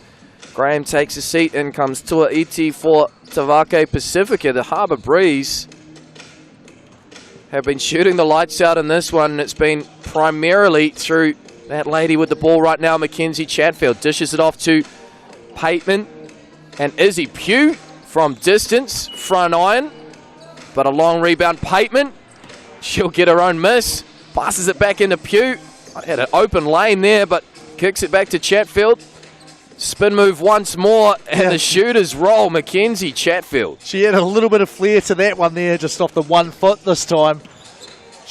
I think she must be working through her turnaround jump shot routine, and must have tipped all of them off as Baldry gets the follow-up there to drop. 16-4 the score now. Chatfield to Pugh down low. Another strong finish from Izzy Pugh. The Harbour Breeze are just 2 successful shots from beyond the arc away from wrapping this one up. There's the spin move. Yeah, it's almost like a game of horse, isn't it? Okay, you get to this spot here, turn around and then kick out the leg. Pugh kicks it over to Chatfield. And not a spin this time, and she maybe should have that time, just to take a little bit of momentum off. Rihanna Rangi lets it fly from beyond the arc. Strong rebound, Baldry kicks it back to Tuaiti, out to Rihanna Rangi. And a bit of deja vu. We'll let it fly from exactly the same spot. Doesn't go. Back with Chatfield. 3 minutes and change left in this one. But the Breeze, I think, are going to get this one done early, as Pugh looks to use her size. Hits the deck. Rihanna Rangi gets her back to her feet. Well, and that looks like a day for reaction to a foul, as just kind of stumbled and fell weirdly on the ground, and then Rangi on top of her after that as well. But 17-5. Smiles all around from both teams though. Izzy Pugh makes it 18-5. The Breeze are just 3 away. Oh, nice cut from Tuaiti, but can't get the roll. Back with Chatfield. Should go back to that spin move. No, jacks it up from beyond the arc. And this one comes off the rim and out of bounds. We'll be back with Tavake Pacifica. 2:44 on the game clock. It looks like this one isn't going to go the way of Tavake Pacifica, but their inclusion, both men's and women's, in the Schick 3x3 Cup, I've really enjoyed what they've brought to the competition. Yeah, exactly, and it's meant a lot to them, and just providing another avenue for players of Polynesian descent just to be involved in basketball. And you know, who knows what the future holds, but these teams primarily sort of based of players who are from the outer islands, Tonga I think in particular. But yeah, you just don't know what's going to happen in New Zealand with just, you know, a massive Polynesian base of people in New Zealand. It's really cool to have an opportunity for them. You know, you can play for your local city team or maybe get pulled in somewhere else, but here's another option as well. And it just, you know, young players growing up, seeing that all these options, that can be something you just don't know who it's going to encourage to play and where they're going to get to later on in life because of seeing something like this happen. Quick hands there from Eliana Tuaiti as Riana Rangi from the corner, just a little heavy. Back with Pateman, and nice intervention there from Kula Bowdry, who let that fly from the left corner. Rebound there to 80, and Bowdry again from distance. Can't get that one to go to 80. Still got a bit of spring in those legs, is running around trying to get the ball back into play. Not on that one. Just a little under 2 minutes left. The Breeze up 18-5 and just 3 points away from wrapping this one up. There's Mackenzie Chatfield, and she'll take it to the rack and finishes this time with the left. The Breeze within 2 of putting a lid on this one and sealing 11th place in the Schick Cup. Here's Chatfield, opts against the 2. Drive, can't believe she didn't get the roll on an easy layup. And she'll get another opportunity. I think they'll be happy, like 11th place, the team will be pretty happy, and John Hunt up at North Harbour saying, yeah, that was a good ending up placement for this team of relative, well, they definitely are youngsters in the scheme of things, and getting a couple of shock, you know, surprising other teams, is I think they finished 3rd overall in their pool during pool play. Here's Chatfield, tries to put a lid on it, long rebound, Pateman, she can't get the roll, follow up from Chatfield, less than a minute remaining. The Breeze 1 point away from wrapping this one up. Here's Mackenzie Chatfield. Will she have the last bit of action? The floater doesn't get the roll and tipped out of bounds from Izzy Pugh. So a little bit more action to come with Tavake Pacifica with it at the Schick logo. 45 seconds on the game clock. There's something to produce offensively. It might be their last opportunity as Bowdry gets to work down low, and a foul in the shooting motion. So Bowdry will take a trip to the Sky Sports stripe. 39 seconds on the game clock. She struggled, I was going to say she struggled shooting in this game at least, and the less we say about that, the better, James. Yeah. Listen, man, let's move on. I think everyone wants to move on as Pateman cuts. Good defensive intensity all of a sudden from Tavake Pacifica. Chatfield will let it fly from deep.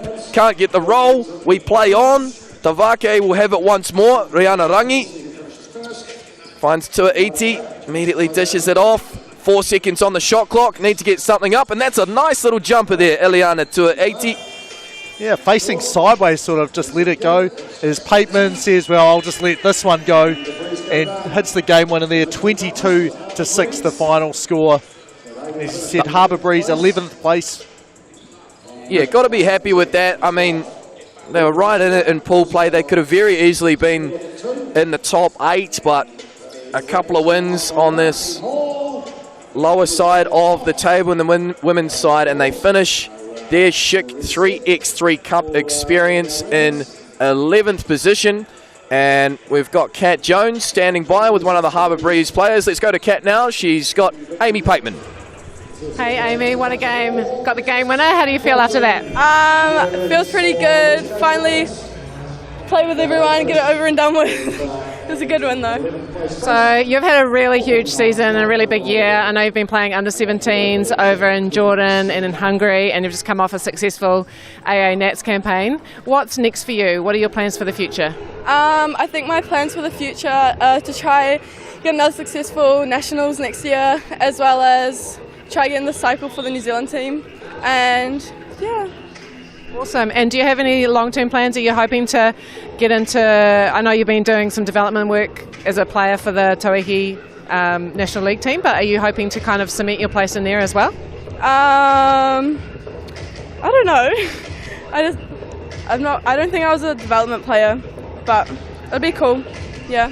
that could be something to come up. So good luck. And the way you're playing, I think you're really letting everyone know that you're on the scene, and you were a late replacement coming in for Bailey Flavel, but you've really done an amazing job. So congratulations. Thank you. Cheers, Kat. Cheers to Amy. And the Harbour Breeze finish the Schick 3x3 Cup in 11th position. We're going to have a change in commentary here on Court 2. Nick Bewley, James Lisman stepping away. Hugh Bainan and Kat Jones will come and take over. And ahead of them on the other side of this break, it's the playoff for 9th position on the men's side. The Otago Nuggets and the Taranaki Airs.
Kia ora, welcome back to ILT Stadium Southland and Sky Sports coverage of the Schick 3x3 Cup, a change in Coventry Plaza. Hugh Bainan here alongside Kat Jones as we finish out the early session here on the final day of the Schick Cup.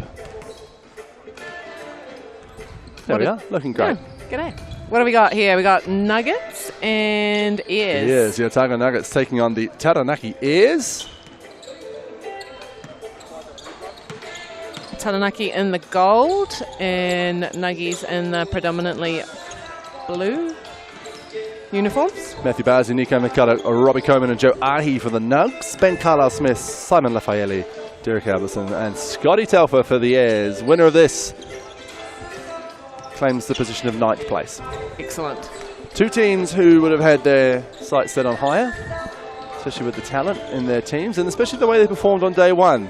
But such is the fickle mistress that is 3x3 basketball. They find themselves here playing off for 9th place. The Nuggets just squeaking into this game on the back of a late surge from Nico McCulloch against Northern United. And this is their 10th game in 4 days. Goodness me. Luckily only 10-minute games though, Hugh. Only 10-minute games, yep. And you could say that this is for the winner of the bottom half of the draw. So, yeah. Best of the rest. Plate final? Yeah. Maybe? I don't know if that's overly consoling to these guys, but anyway, they'll do their best out there because they want bragging rights, that's for sure. And to round out the session, I'll run you through the fixtures we have on both courts. So, on the court you're looking at right now, Schick Show Court 2.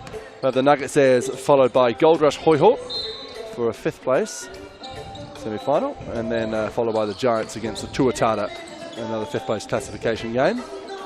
Over on the other court, you can see in the front of your screen, the Nelson Sparks are in action against Wellington. That's the 9th place game in the women's competition. Following that, the men's Phi take on the Manawatu Jets, and the Tokomanoa Queens take on the Taranaki Thunder for a 5th place semi-final classification spot, those two. So 3 more games in this early afternoon session. In the early sesh, and then business time begins at 5 o'clock tonight on Sky Sport 2. And just the one court going for on Schick Court 1. Yeah, tonight, 5 o'clock, just the one court, all on Sky Sport 2, and we'll have the men's and women's semi-finals. We'll decide who's going to finish 3rd, 4th, 5th, 6th and 7th, and then we will have the grand finals. Will the Southland Sharks go back-to-back in the men's 3x3? Will the Auckland Dream go back-to-back in the Women's Schick Cup? Find out tonight. Both teams still in the hunt. They sure are. In an interesting matchup, Kahu Dream in the women's semi-final. Yeah, that's going to be a ripper. A couple of Tamaki Makaurau-based franchises as Simon Lafayette gets the scoring underway. Robbie Coleman, who lit things up in their previous game against Northland. Pretty sure he only took 2s, didn't he? I think he did. Yeah. And Carlisle Smith flies about to Telfer, who's been one of the hottest shooters. In fact, I think he was named Performer of the Day on day 2, Scott Telfer. Yeah, as he shoots Leaves an that air one ball. short. Yeah. Yeah. But was that tipped? Because they have the ball back. It must have been. Yeah. And down to 4, 3, 2. 1 second on the shot clock. Rightio. And Scott Telfer tells Joe Ahi to step back, please. I don't think he got that off in time, surely. Ahi can get the easy one. Oh. No, he's not. He's going to blow the money. Yep.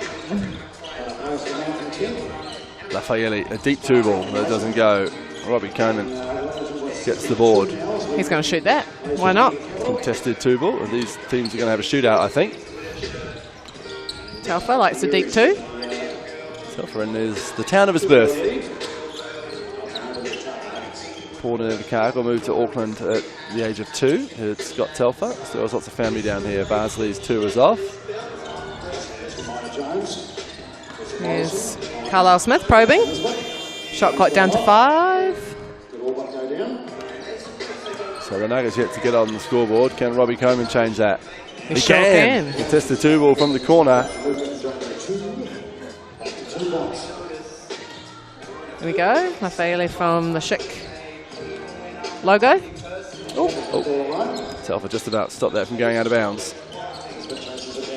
They're trying for a little alley-oop play, you think? We've got some bounciness and Ben Carlisle Smith on their side. Lafayette wrapped up by Joe Ahi, and that's a shot clock violation. So the Nuggets will go from the top.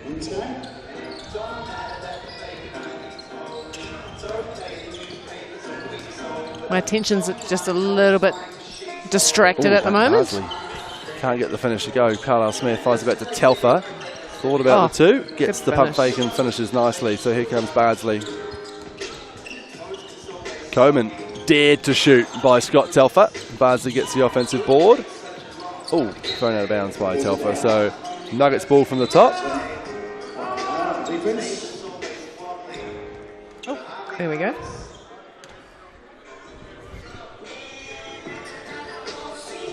Joe Ahi restarting. From the Schick 3x3 Cup logo. He drains the 2, does Joe.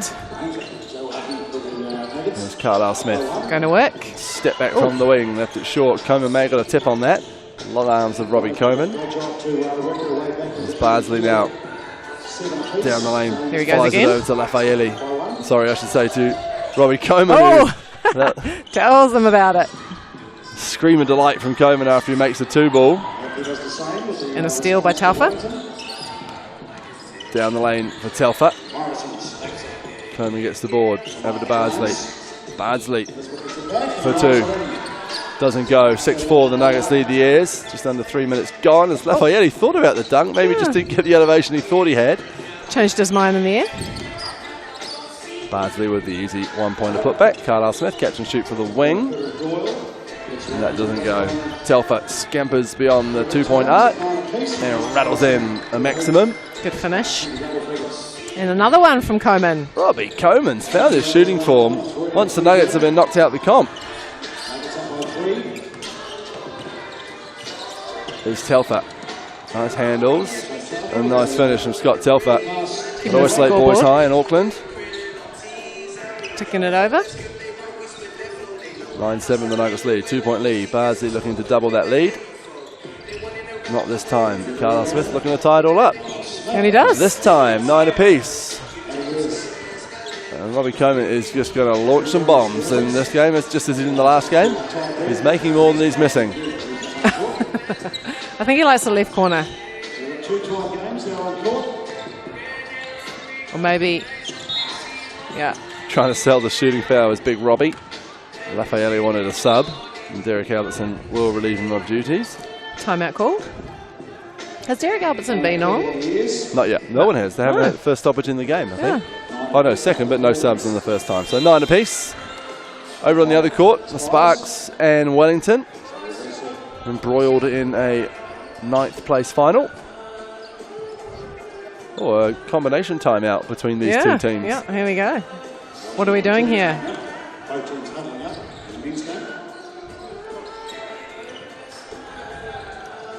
Oh yeah, hands in everyone.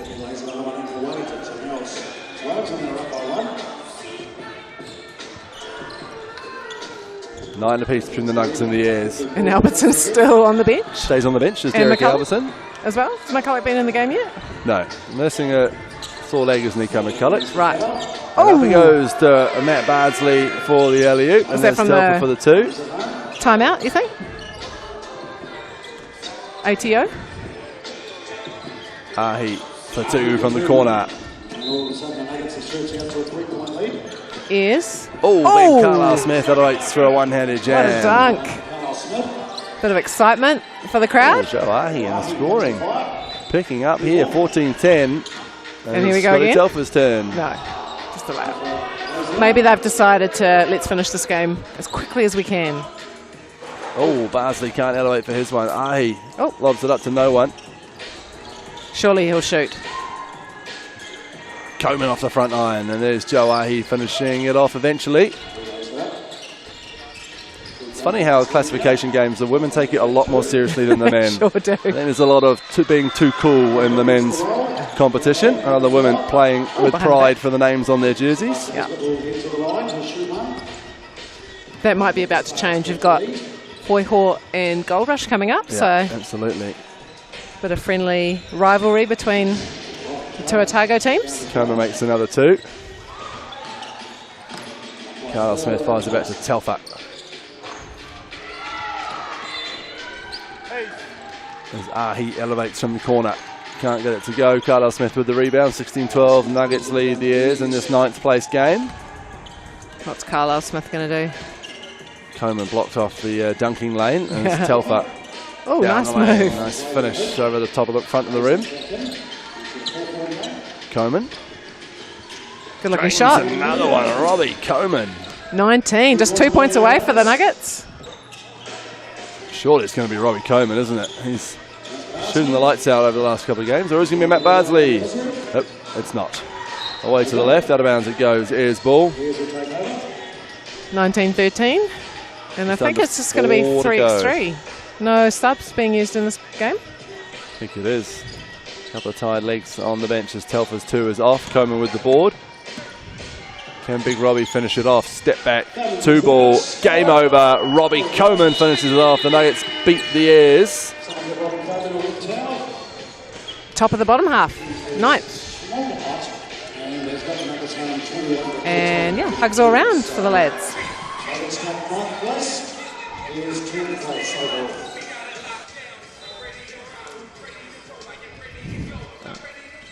And all over for both teams. The party can start now.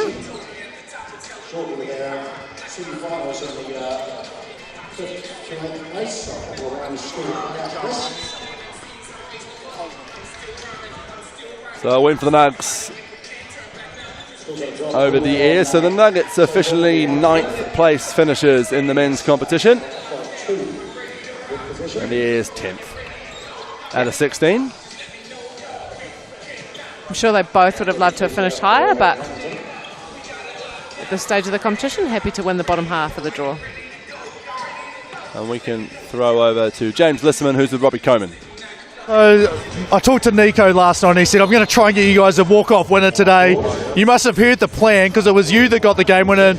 Oh, well, the clock's on now, but one of the shortest games we've had here today. How was that to finish off the tournament? It was great, you know. Bards gave me the ball, he had the binoculars on, you know, got it to me, and then yeah, it was just good to get the dub, finish the tournament off well. Gutting, we missed the top 16, but like, is what it is, I guess. Yeah, no, well, you were Hughes picked to be the 9th place team, so I mean, He knows a thing or two of this. What's the rest of the plan for today? Like, that's it for you guys. The weather's pretty nice outside. What are the sort of things you might think about doing before we get coming down to watch the semi-finals tonight? Probably slap on some sunscreen, head out to the beach, see what's going on, a few beers possibly. Basketball's biggest party, so why not? It should be an exciting atmosphere to be at after tonight. Any advice for people, either to come down or looking for next year as well? What would you say just as being your takeaways from the tournament overall? I mean, it's good fun. Threes is just like quick, fast paced, sort of similar to rugby sevens, great atmosphere, great to be with all the boys down here. And so, yeah, just like come along, I guess. Oh, awesome. Congratulations on a nice finish to the tournament. Not exactly where you want it to be, but a fun way to finish it off. Enjoy the rest of the day, and I'm sure we'll see you tonight. Awesome. Thanks, Robbie, and thanks, James. So the Nuggets with the win over the Airs to finish 9th. While we have a bit of time before the next game, I'll run you through the semi-finals coming your way tonight on Sky Sport from 5 o'clock. In the women's semi-finals, we have the Whai and the Poakai. Dominic McBride up against Ella Fotu and Tessa Boakni. And the Auckland Dream against the Northern Kahu, which is a blockbuster battle between two Tamaki Makaurau-based franchises. In the men's, the Sharks and the Saints. Good old-fashioned NBL clash there between two fierce rivals. Tane Samuel up against Dom Kelmon-Poto is going to be a great matchup. And Mid-City Magic, a new name to this level of competition. Club team out of Dunedin, packed full of NBL stars from the Nuggets, taking on the Canterbury Rams. Looking forward to it. Some great matchups there across both men's and women's semis. If you're in Invercargill, coming down to the finals from 5 o'clock. You can see some action there on Show Court 1. 9th place classification. Here we go. I won't give away any scores in case you are recording, but not the first time those two teams have played this. Oh, great shot there. This competition. The Sparks doing just 3 players. Right, we're going to take a break and we're back in just a few minutes before we get back into the action here on court number 2.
Jets in 4 is Ben Robertson, and 8 James Cornwall, 9 Brian Salmon, and 22 Isaac Farmer. Welcome back to ILT Stadium Southland. You join us on Court 2, and by us, I mean Hugh Bannon and Kat Jones here on Sky Sports Select. As we have our penultimate game of the early session here on the final day of the Schick 3x3 Cup. And I guess we call this a 5th place semi-final, because if you win this, you get into the 5th place final game. Yes, that is correct. Between two teams from the Otago region? The Otago region.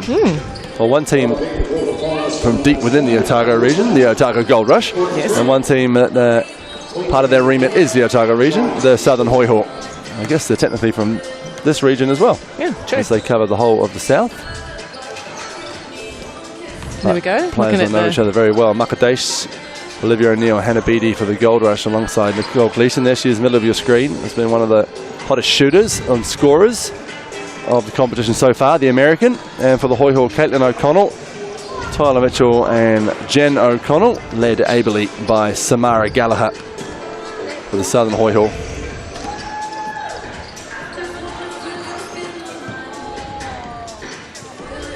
Good to see these two teams out to battle. They're good friends. I think I interviewed Samara Gallagher yesterday, and I asked her which team she didn't want to play against. And she said, oh, it'd be a shame to play against my good buddies at the Gold Rush, because we train together, we play together. But hey, she called it, and now here they are. And here they are, about to go toe-to-toe. Jen O'Connell on the left has been one to watch so far at the Schick Cup. A Southern Steel netballer. Used to running up and down this hardwood. Well, only a third of this hardwood, I guess, in netball. Yeah. And she's got a picture on the wall down in the athletes area. And one of the Southern Steel's championships. And now she's playing basketball as Regan Ashley throws the basketball in Makadesh's face, and away we go. Gallagher, and even though playing for 9th place, and these two teams would like to be playing for a bit further, already see an instant change in the uptick in the compared to the men. Yes, more intensity. Makadesh gets the rebound. The Gold Rush had a great first 2 days.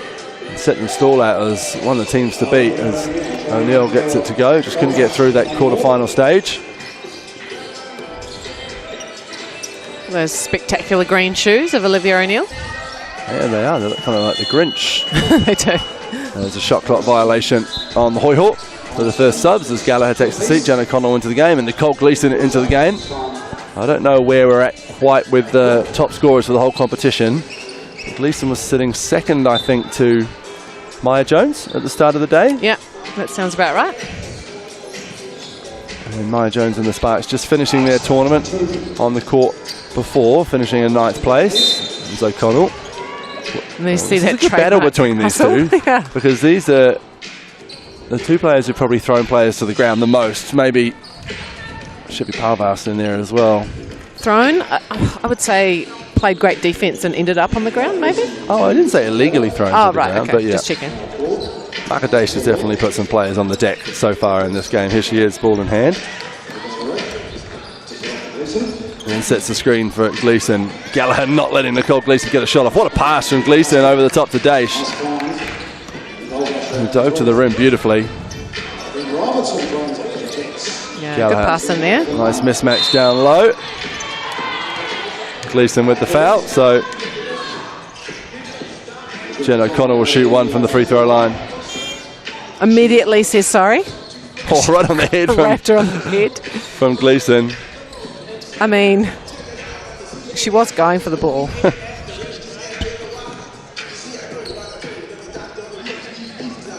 You see Jen O'Connell with that unconventional shot, but gets it to go. Oh, a mismatch down low. Macca was asking for it. Puts up the 3-ball. Pop O'Neill goes to get it, keeps it in, and Dace just can't keep it in. Good hustle there by both Gold Rush players. Oh, Macca's looking a little bit... Might have hurt her back, Macca on that. Unwell off screen. Throw.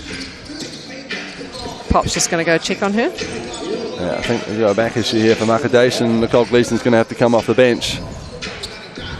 Oh, she's not very happy. Need one of our physios to come Gold in. Rush have just called for a bit of medical attention for Makadesh, and just that throw back over her head, I think.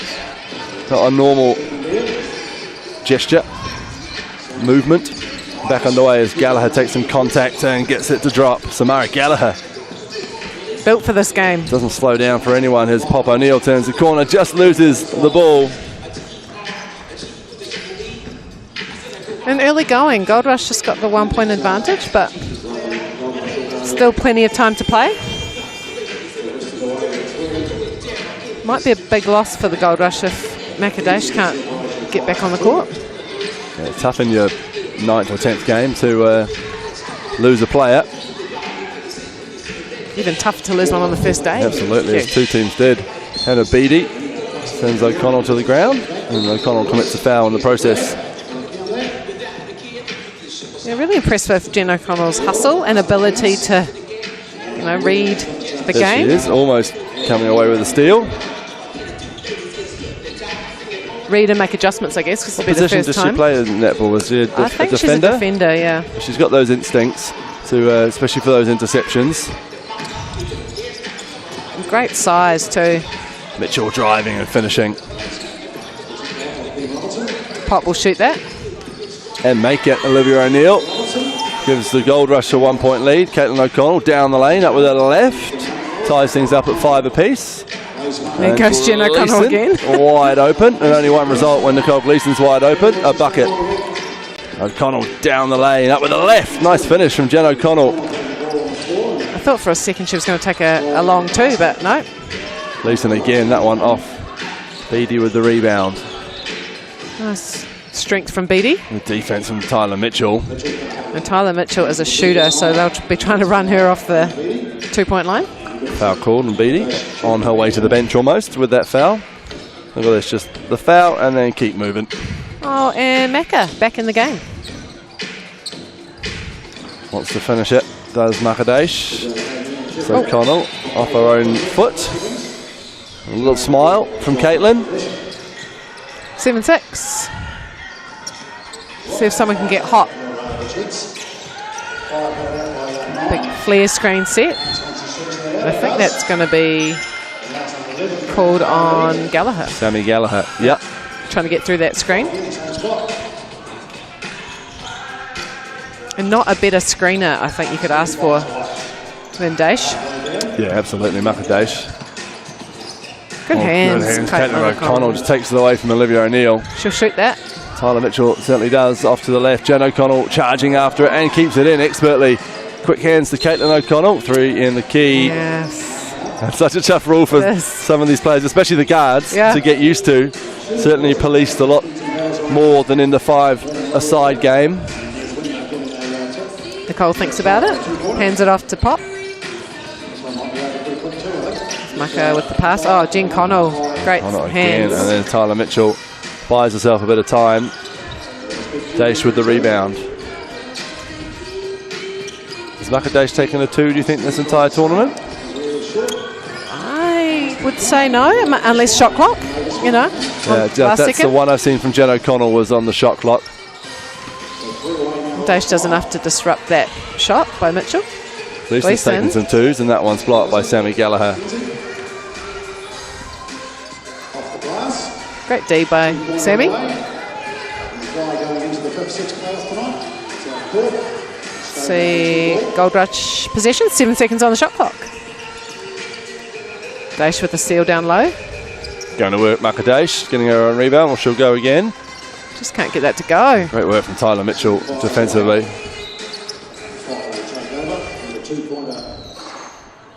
Gallagher. Zara with the extra work under the hoop.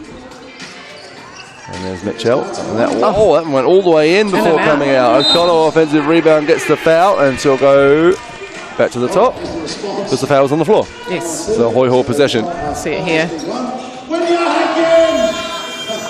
Great hustle from the smallest player on the court, Caitlin O'Connell.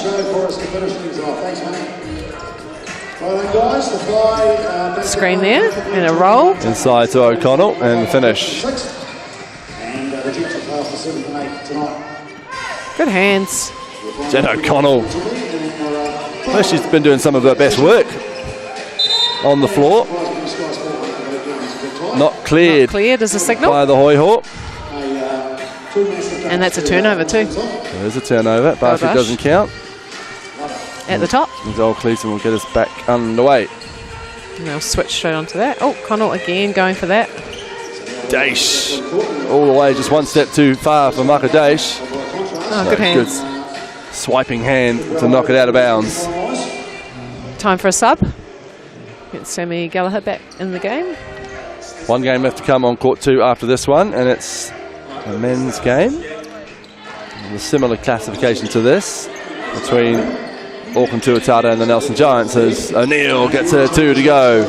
9-8. Trading leads these two teams. That looks good. See? Going out of the hand. Just like I said, 10-9 now to Taylor Mitchell. Gleeson can't get it to go, so O'Neill gets the rebound. Oh, by what a O'Connell. She has good instincts for where the ball is going to end up, Jen O'Connell. Helps that she's slightly closer to the hoop than Absolutely. many of the other players, all of the other players. She'd be the tallest athlete here for the women. Made Tessa Boakney look a little bit short. Yeah, she did. O'Neill down to Daesh. Daesh takes the shot. A Beattie wide open under the hoop, gets her own rebound, just like she drew it up. Maka Daesh. Yep. Here's Caitlin O'Connell probing. Bumped by Daesh, and that's a foul on the floor. And a sub. Caitlin O'Connell, Jen O'Connell, and Samara Gallagher. Versus Olivia O'Neill, Hannah Beattie, and Maka Daesh on the court. O'Connell looking inside to her namesake. Back to Gallagher. It's got a piece on that, Beattie. Olivia O'Neill burrowing under Caitlin O'Connell, just off the backboard a little too strong. Here's Caitlin O'Connell goes around the Jen O'Connell screen and drains the 2-ball, so the Hoi Ho have a 2-0 lead over the Gold Rush. A 2-point lead over the Gold Rush, I should say. 12-10. 4 minutes to go. O'Neill, deep 2-ball. Why not? Olivia O'Neill ties it up. Gallagher down the lane. O'Connell steps back. beyond the arc. That one doesn't drop. And O'Connell chasing. Oh, offensive foul. And then O'Connell just about got hit again by Gallagher. It was an easy one to call, I think. Extending the arm there.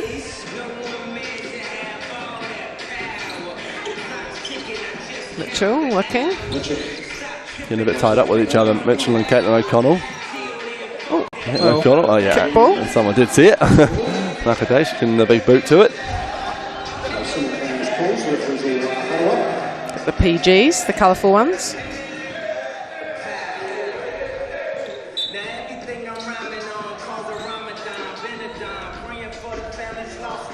So who's ball? Gold Rush ball.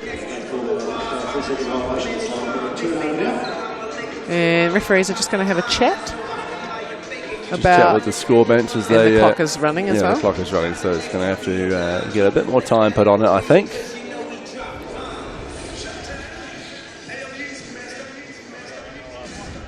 You see Daesh still kind of favouring that lower back a little bit. She's out there though, hustling as Maka Daesh. She wants the ball in the post and she gets it. Muscles in. It's her own rebound. Oh, and nice Sammy pass from Gallagher. O'Connell to Tyler Mitchell. So 14-13. And Tyler Mitchell's hugging Nicole Gleeson out here. Gleeson just keeps it. No, she didn't. She had a toe on the line. And makes that. It doesn't count. Oh, and she's got her fan club over there on the sideline. You can get a shot of that maybe. Someone with a Gold Rush sign. Gold Rush sign over there. Some of the other players watching as well. Great to see them supporting their friends. Sometimes teammates on other teams as well. And timeout called. So who have we got coming up next year? Giants, is it? Giants against the Tuatara here on court 2, and that will end the early session here on court 2. Over on court 1, the Queens will take on the Thunder. After the Queens take on the Thunder. Yeah. That's the fine. The Jets have finished, I believe. Good get. They're all worried about. 2 ball, as they should be. And there's Macadace. Yeah. Great offensive board. 1 point game, 15-14. These two teams. What a shot. Mitchell makes it 17-14. I was going to say before, the 2 players all running at Gleeson. It's not phasing her though, is it? 17-16. It's a shootout here, Mitchell and Gleeson. O'Connell. Mitchell's wide open. O'Connell though goes on her own and gets the 1-pointer. Keeps the buffer at 2. This is fouled by Mitchell. And not a bad foul too. 3 fouls away from putting Gold Rush on the line, so they'll take a check at the top. Olivia O'Neill can get hot too. Nicole Gleeson misses that one. Daesh another offensive ball, and Jen O'Connell another tie-up. And that's not going to do. Macadace roll around on the floor. Macadace is a warrior out there. Yeah. Oh. Jen O'Connell got a face full of hardwood there. She sure did. She is a battler. These two. Yeah, they'll need to clean the floor on that one. Gives them a bit of an extra chance to have a breather too, the players. And a nice high five from the 2 bigs. Enjoying their battle together. Maka no stranger to it, is it? Good club rugby play, I'm told. There's Macadace. Oh, yeah. Mitchell's 2 ball comes off the back iron. Oh, and that's a key rebound by O'Connell. She has Mitchell. another go. And that one does go. So the Hoy Hall 1 point away from getting a win over their good friends / rivals. And Olivia O'Neill rattles one in. She's got something to say about it. Mitchell looking to finish it off. Daesh doing her best to knock her out of bounds, but a foul called. Such a fine line on the baseline in 3x3. Gallagher comes in. She wants to finish this one off. And Gold Rush, next foul will put Hoy Hall on the line, so hopefully they're aware of that. I'm glad they got the chance to get Sammy Gallagher into the game. She deserves the opportunity to finish this game off on the court for her team. Good find. Mitchell for the win. The floater doesn't go. Oh, stays with it Keeps though. it alive. Taps it out. O'Connell. Oh, Daesh in the way. Right idea. Sammy has to close out on this. Gleeson puts up the 2. Can't get it to go. O'Neill with the offensive board. Gleeson will go again from the other wing. That one too strong. Daesh called for the foul, and that will put Tyler Mitchell to the line. And a chance for the Hoy Hall to win. They just need one of their 2 shots to go. Tyler Mitchell. Daesh is just asking, what did I do there? But it looked pretty clear. See if Tyler Mitchell can ice the game. 3 is Eva Langton, and 6 is Terravi Elia. And she does. And there it is. The Hoy Hall beat the Gold Rush to finish 9th here at the Schick Cup. So they will contest 5th and 6th place. And what a game from some good teammates and friends. See them hugging it out.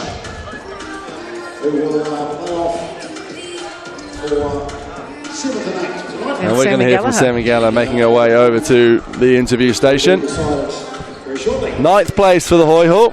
And I'm sure, as we always do, we're going to see a big smile as soon as we cut down to Samara Gallagher, who's with James Lisserman.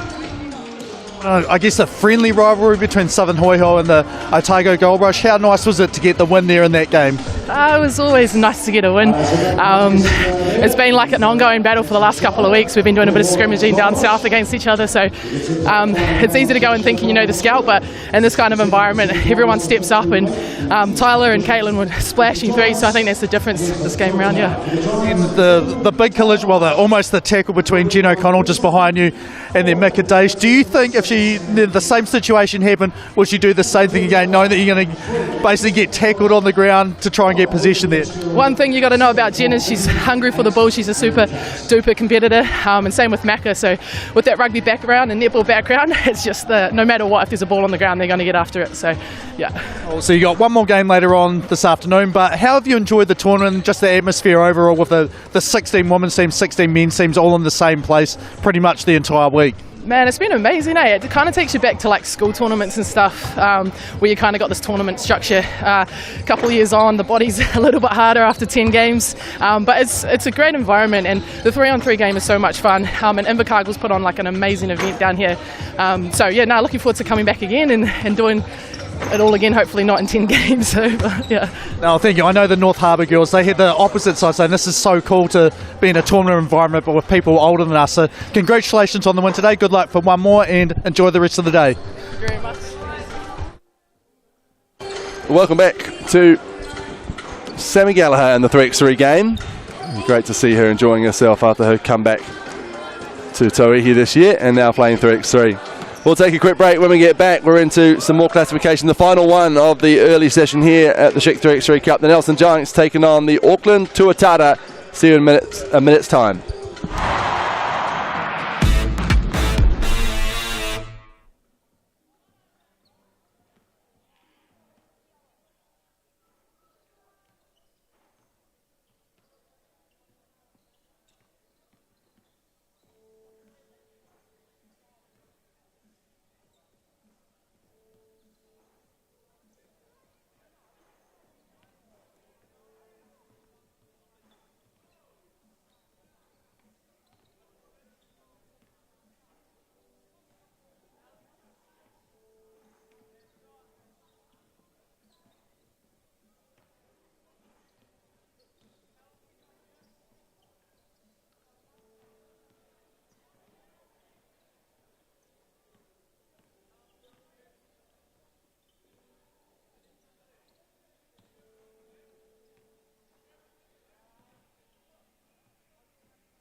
Welcome back to ILT Stadium Southland Sky Sports coverage of the Schick 3x3 Cup. One game to go here in the early session, and it's the Nelson Giants taking on the Auckland Tuatara.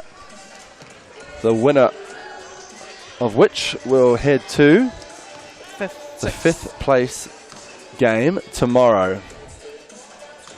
The loser of which will head to the 7th place game tomorrow. So it's all about seeing where everyone sits in the standings. Nick Davidson, Riley Benson and Tyler Marsh, led by Sam Dempster.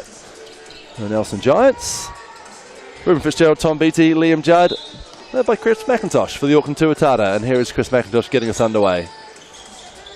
Nice pass. Liam Judd. Oh, misses the dunk though. T Marsh puts up his first two off the front iron.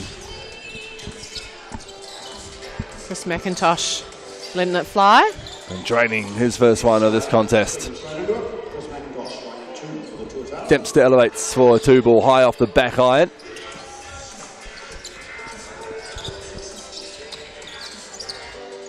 Closing out. Running out of time there. Gets the shot up. Nice shot from Ruben Fitzgerald from the Sky Sports stripe. Pump fake. T-Marsh. 2-ball. Makes it a 1-point game in the early going here. Gets the Giants on the board. Oh, McIntosh again. Oh, another one. Chris McIntosh dialed in early.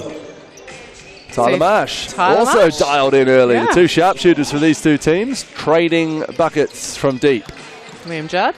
Spinning Riley Benson, trying to stay with him, and Judd winning that battle. Marsh this time on the other side. Hello, Tyler Marsh. 3 2-balls for Tyler Marsh, all 6 points. Good switch. Liam Judd. Judd again, the athletic Liam Judd, as Bensman puts his first shot up. He gets it to go. Both these teams not short of scoring.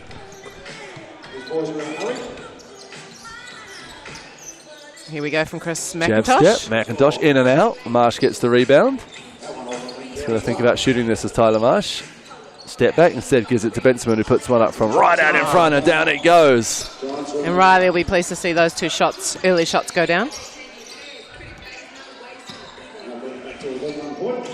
9-8. Fitzgerald, he rises up and he gets it to go. Well, the hoop's just got a little bit wider. Yes. Over here. 8-11. We really haven't even played 2 minutes of basketball yet, and the Tuatara lead 11-8. Fitzgerald's a bit puzzled. I think the referee thought he was fouling so they could get a break, but no, just a tap out of bounds. We'll see what happens here. Will it count as a foul? Tom Beattie into the game, as is Nick Davidson. 2 young guns. Both year 13s. Tom at Rosmini in Auckland and Nick at Nelson College.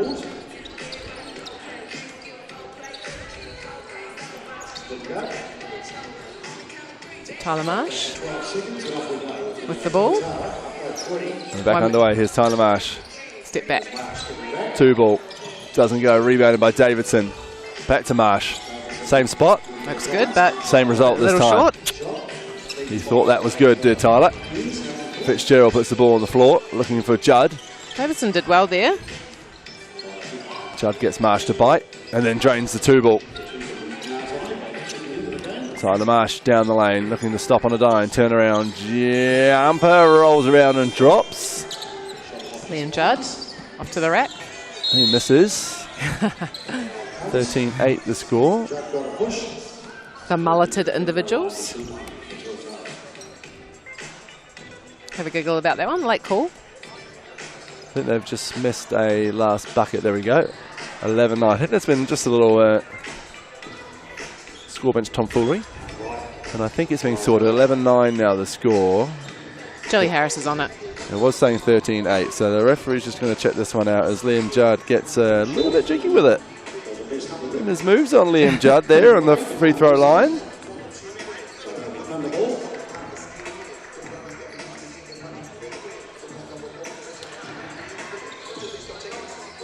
Feeling that party atmosphere already.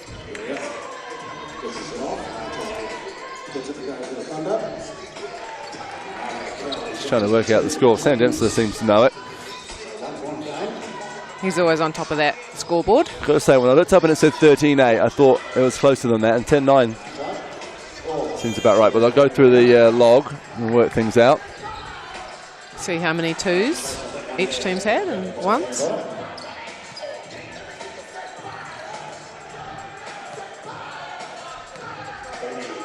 Hamish Dale sorting things out.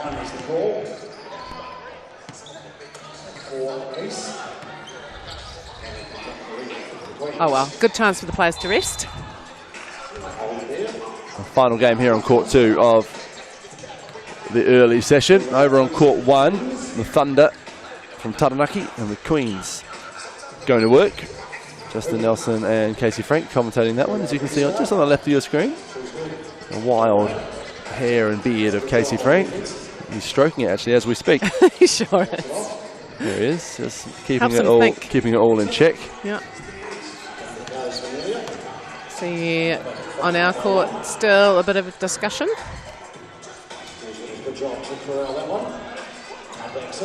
Meanwhile, in the background, we got Tuatara players trying to go for alley-oops. Seems to be just some confusion on the score bench about what the score is. Yeah. I mean, they could ask us, but I'm not entirely sure either. Same. So the winner of this one goes through to the 5th place game, which is tomorrow. So this is basically... Tonight at 25 past 7. Tomorrow, are we leaving? We are leaving tomorrow, and the loser goes to the 7th place game, which is a little bit earlier than that at 6:45. So this is basically a 5th to 8 semi. Exactly. And then their final game later on. Yeah, and so the lads are getting a chance to have a look at the other game on the other court. Get some extra shots up. Sam Dempster's keeping himself limber. Want to be too long before you the referee's coming resume out, play. making it cool, letting everyone know their decision. Oh. No ball for you. 12-10, it looks like the decision, and Liam Judd at the line. So we will resume from the Sky Sport free throw line. Liam Judd for the Tuatara, who lead 12-10. All smiles. And he gets his free throw to go. Got Riley Bensman on the left. Oh, nice pass to Nick Davidson. Dashes inside, back to Bensman, who relocated well. Great hand from McIntosh. Yeah, great closeout. Riley just overshoots. BT over Dempster, who's come down with that one. Judd has under duress from Davidson. McIntosh puts it to the floor. Round the back to Liam Judd, who throws it down with one hand. Couldn't have drawn it up any better. Great pass from McIntosh round the back. Sam's not happy.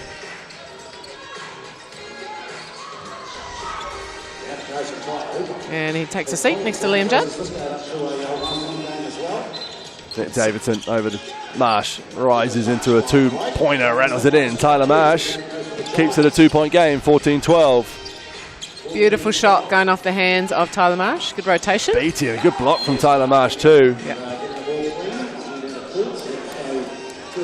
Just got a shot beat up. Tom Beatty. Yeah, nice block from T Marsh. 5 seconds on the shot clock. Catch and shoot from Chris McIntosh. The effortless shooter is Chris McIntosh. Hand down, man down. Oh, nice pass from Marsh. Benjamin just got it tapped, I think, by Beatty as he took his second shot. Who rises from the corner. Tom Beatty leaves it a little short. Good box out from Ruben Fitzgerald. Just weight room the young man, but stayed with it. Marsh. That one doesn't go. Beatty with the board.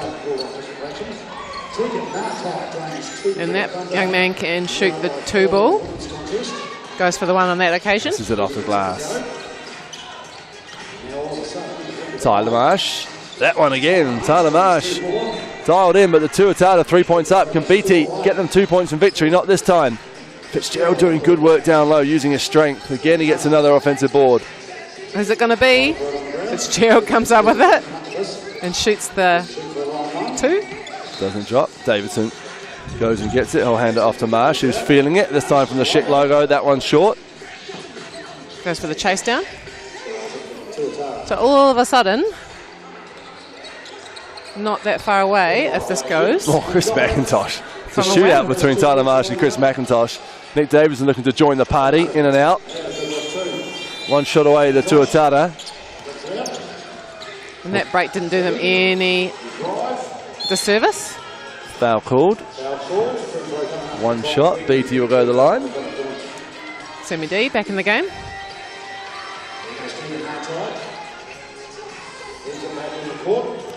And just the one shot here for BT. We'll put them to 20. If he makes it, and he does. Davidson, good foul from Ruben Fitzgerald. It's a season 3x3 player at university level. There's a couple of great hair mustache combinations in this game. Yeah, Fitzgerald and Marsh, 2 of the best at the competition, I'd suggest. Step back, Dempster, off the back iron. Even Judd. Yeah, Liam Judd, yeah, absolutely. Not Sam Dempster, unfortunately. No. Nick Davidson, not yet. Another 2 ball for Marsh, just one short. Dempster with the rebound. Davidson, he'll put up a 2 ball. That doesn't go. Another rebound for Sam Dempster. Words I use pretty often during the Souths NBL season. Oh, Nick Davidson almost with a beautiful finish. No goaltend? No. Judd looking for the win for the Tuatara. Can't get it to go, so the Giants still hanging on. Down by 6 though. Marsh looking to make them down by 4 off the back iron. Rebound from Davidson. Dempster's going to shoot this, I think. No, he's not. He's going to go down the lane. Oh, look to steal it. So Beatty for the win. Acrobatic. Doesn't finish. Off Judd's foot. 4 minutes.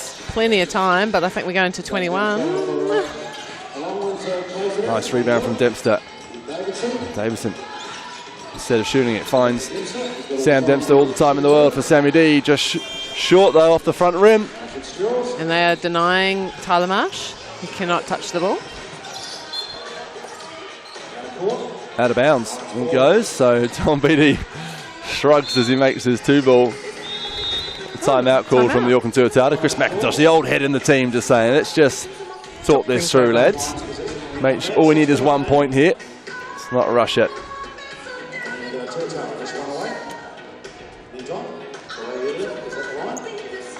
So who are their potential matchups if the Giants or the Tuatara? Who will they be playing against? Tuatara will play against Ty Wynyard in the Phi, I believe. If they win. If they win. Yep. Whoever wins this game will play against the Phi. Dempster another rebound. With patience in the putback. 5 point game, so still a large hole for the Giants to get out of, and that could be it. Oh, what a way to finish it. Chris McIntosh put on a show in that game, and an exclamation mark from Liam Judd. What an athlete. With an alley-oop finish. Great to see. So the Tuatara into the 5th placed final later tonight. And the Nelson Giants will play off for 7th place. Comprehensive. Look at that dunk on the replay. Impressive stuff from the young man. And we're about to hear from him. We can hear from Liam Judd, who's with James. So it took a while. You guys were stuck on 20. Felt like the Giants, they just never give up. What a way to finish off the game and get through to the last one tonight. Had to. We just had to get Chris Mack out there, the captain, run us to play, get us to play, and I had to finish it. So yeah, it was good. Good way to finish it. Yeah, no, it definitely was. I mean, the start of the game, look, I was sitting down there just waiting for the other one to come over. Looked over here, 2 minutes, not even 2 minutes had gone. I think almost 20 points combined. And then there was a massive break where they're like, actually, we're not sure if that was right.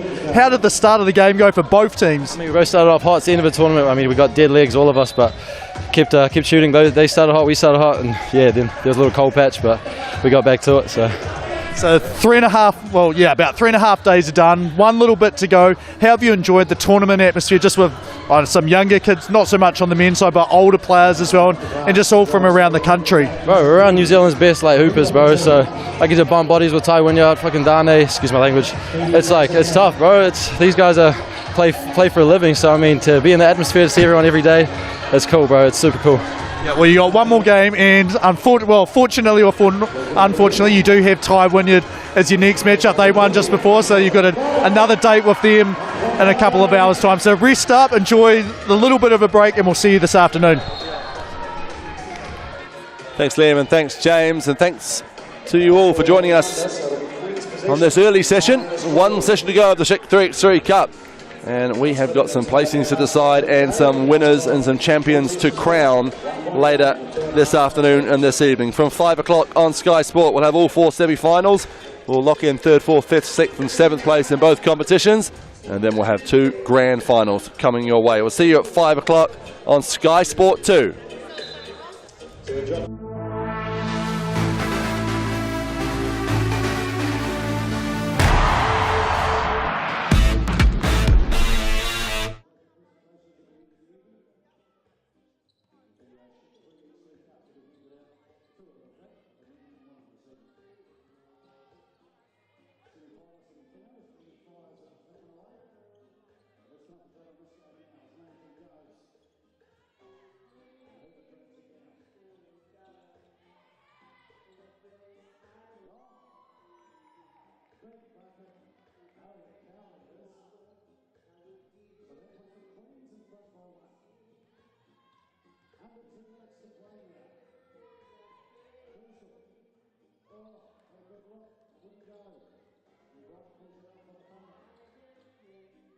Nice feed. Here we go. Down on the shot.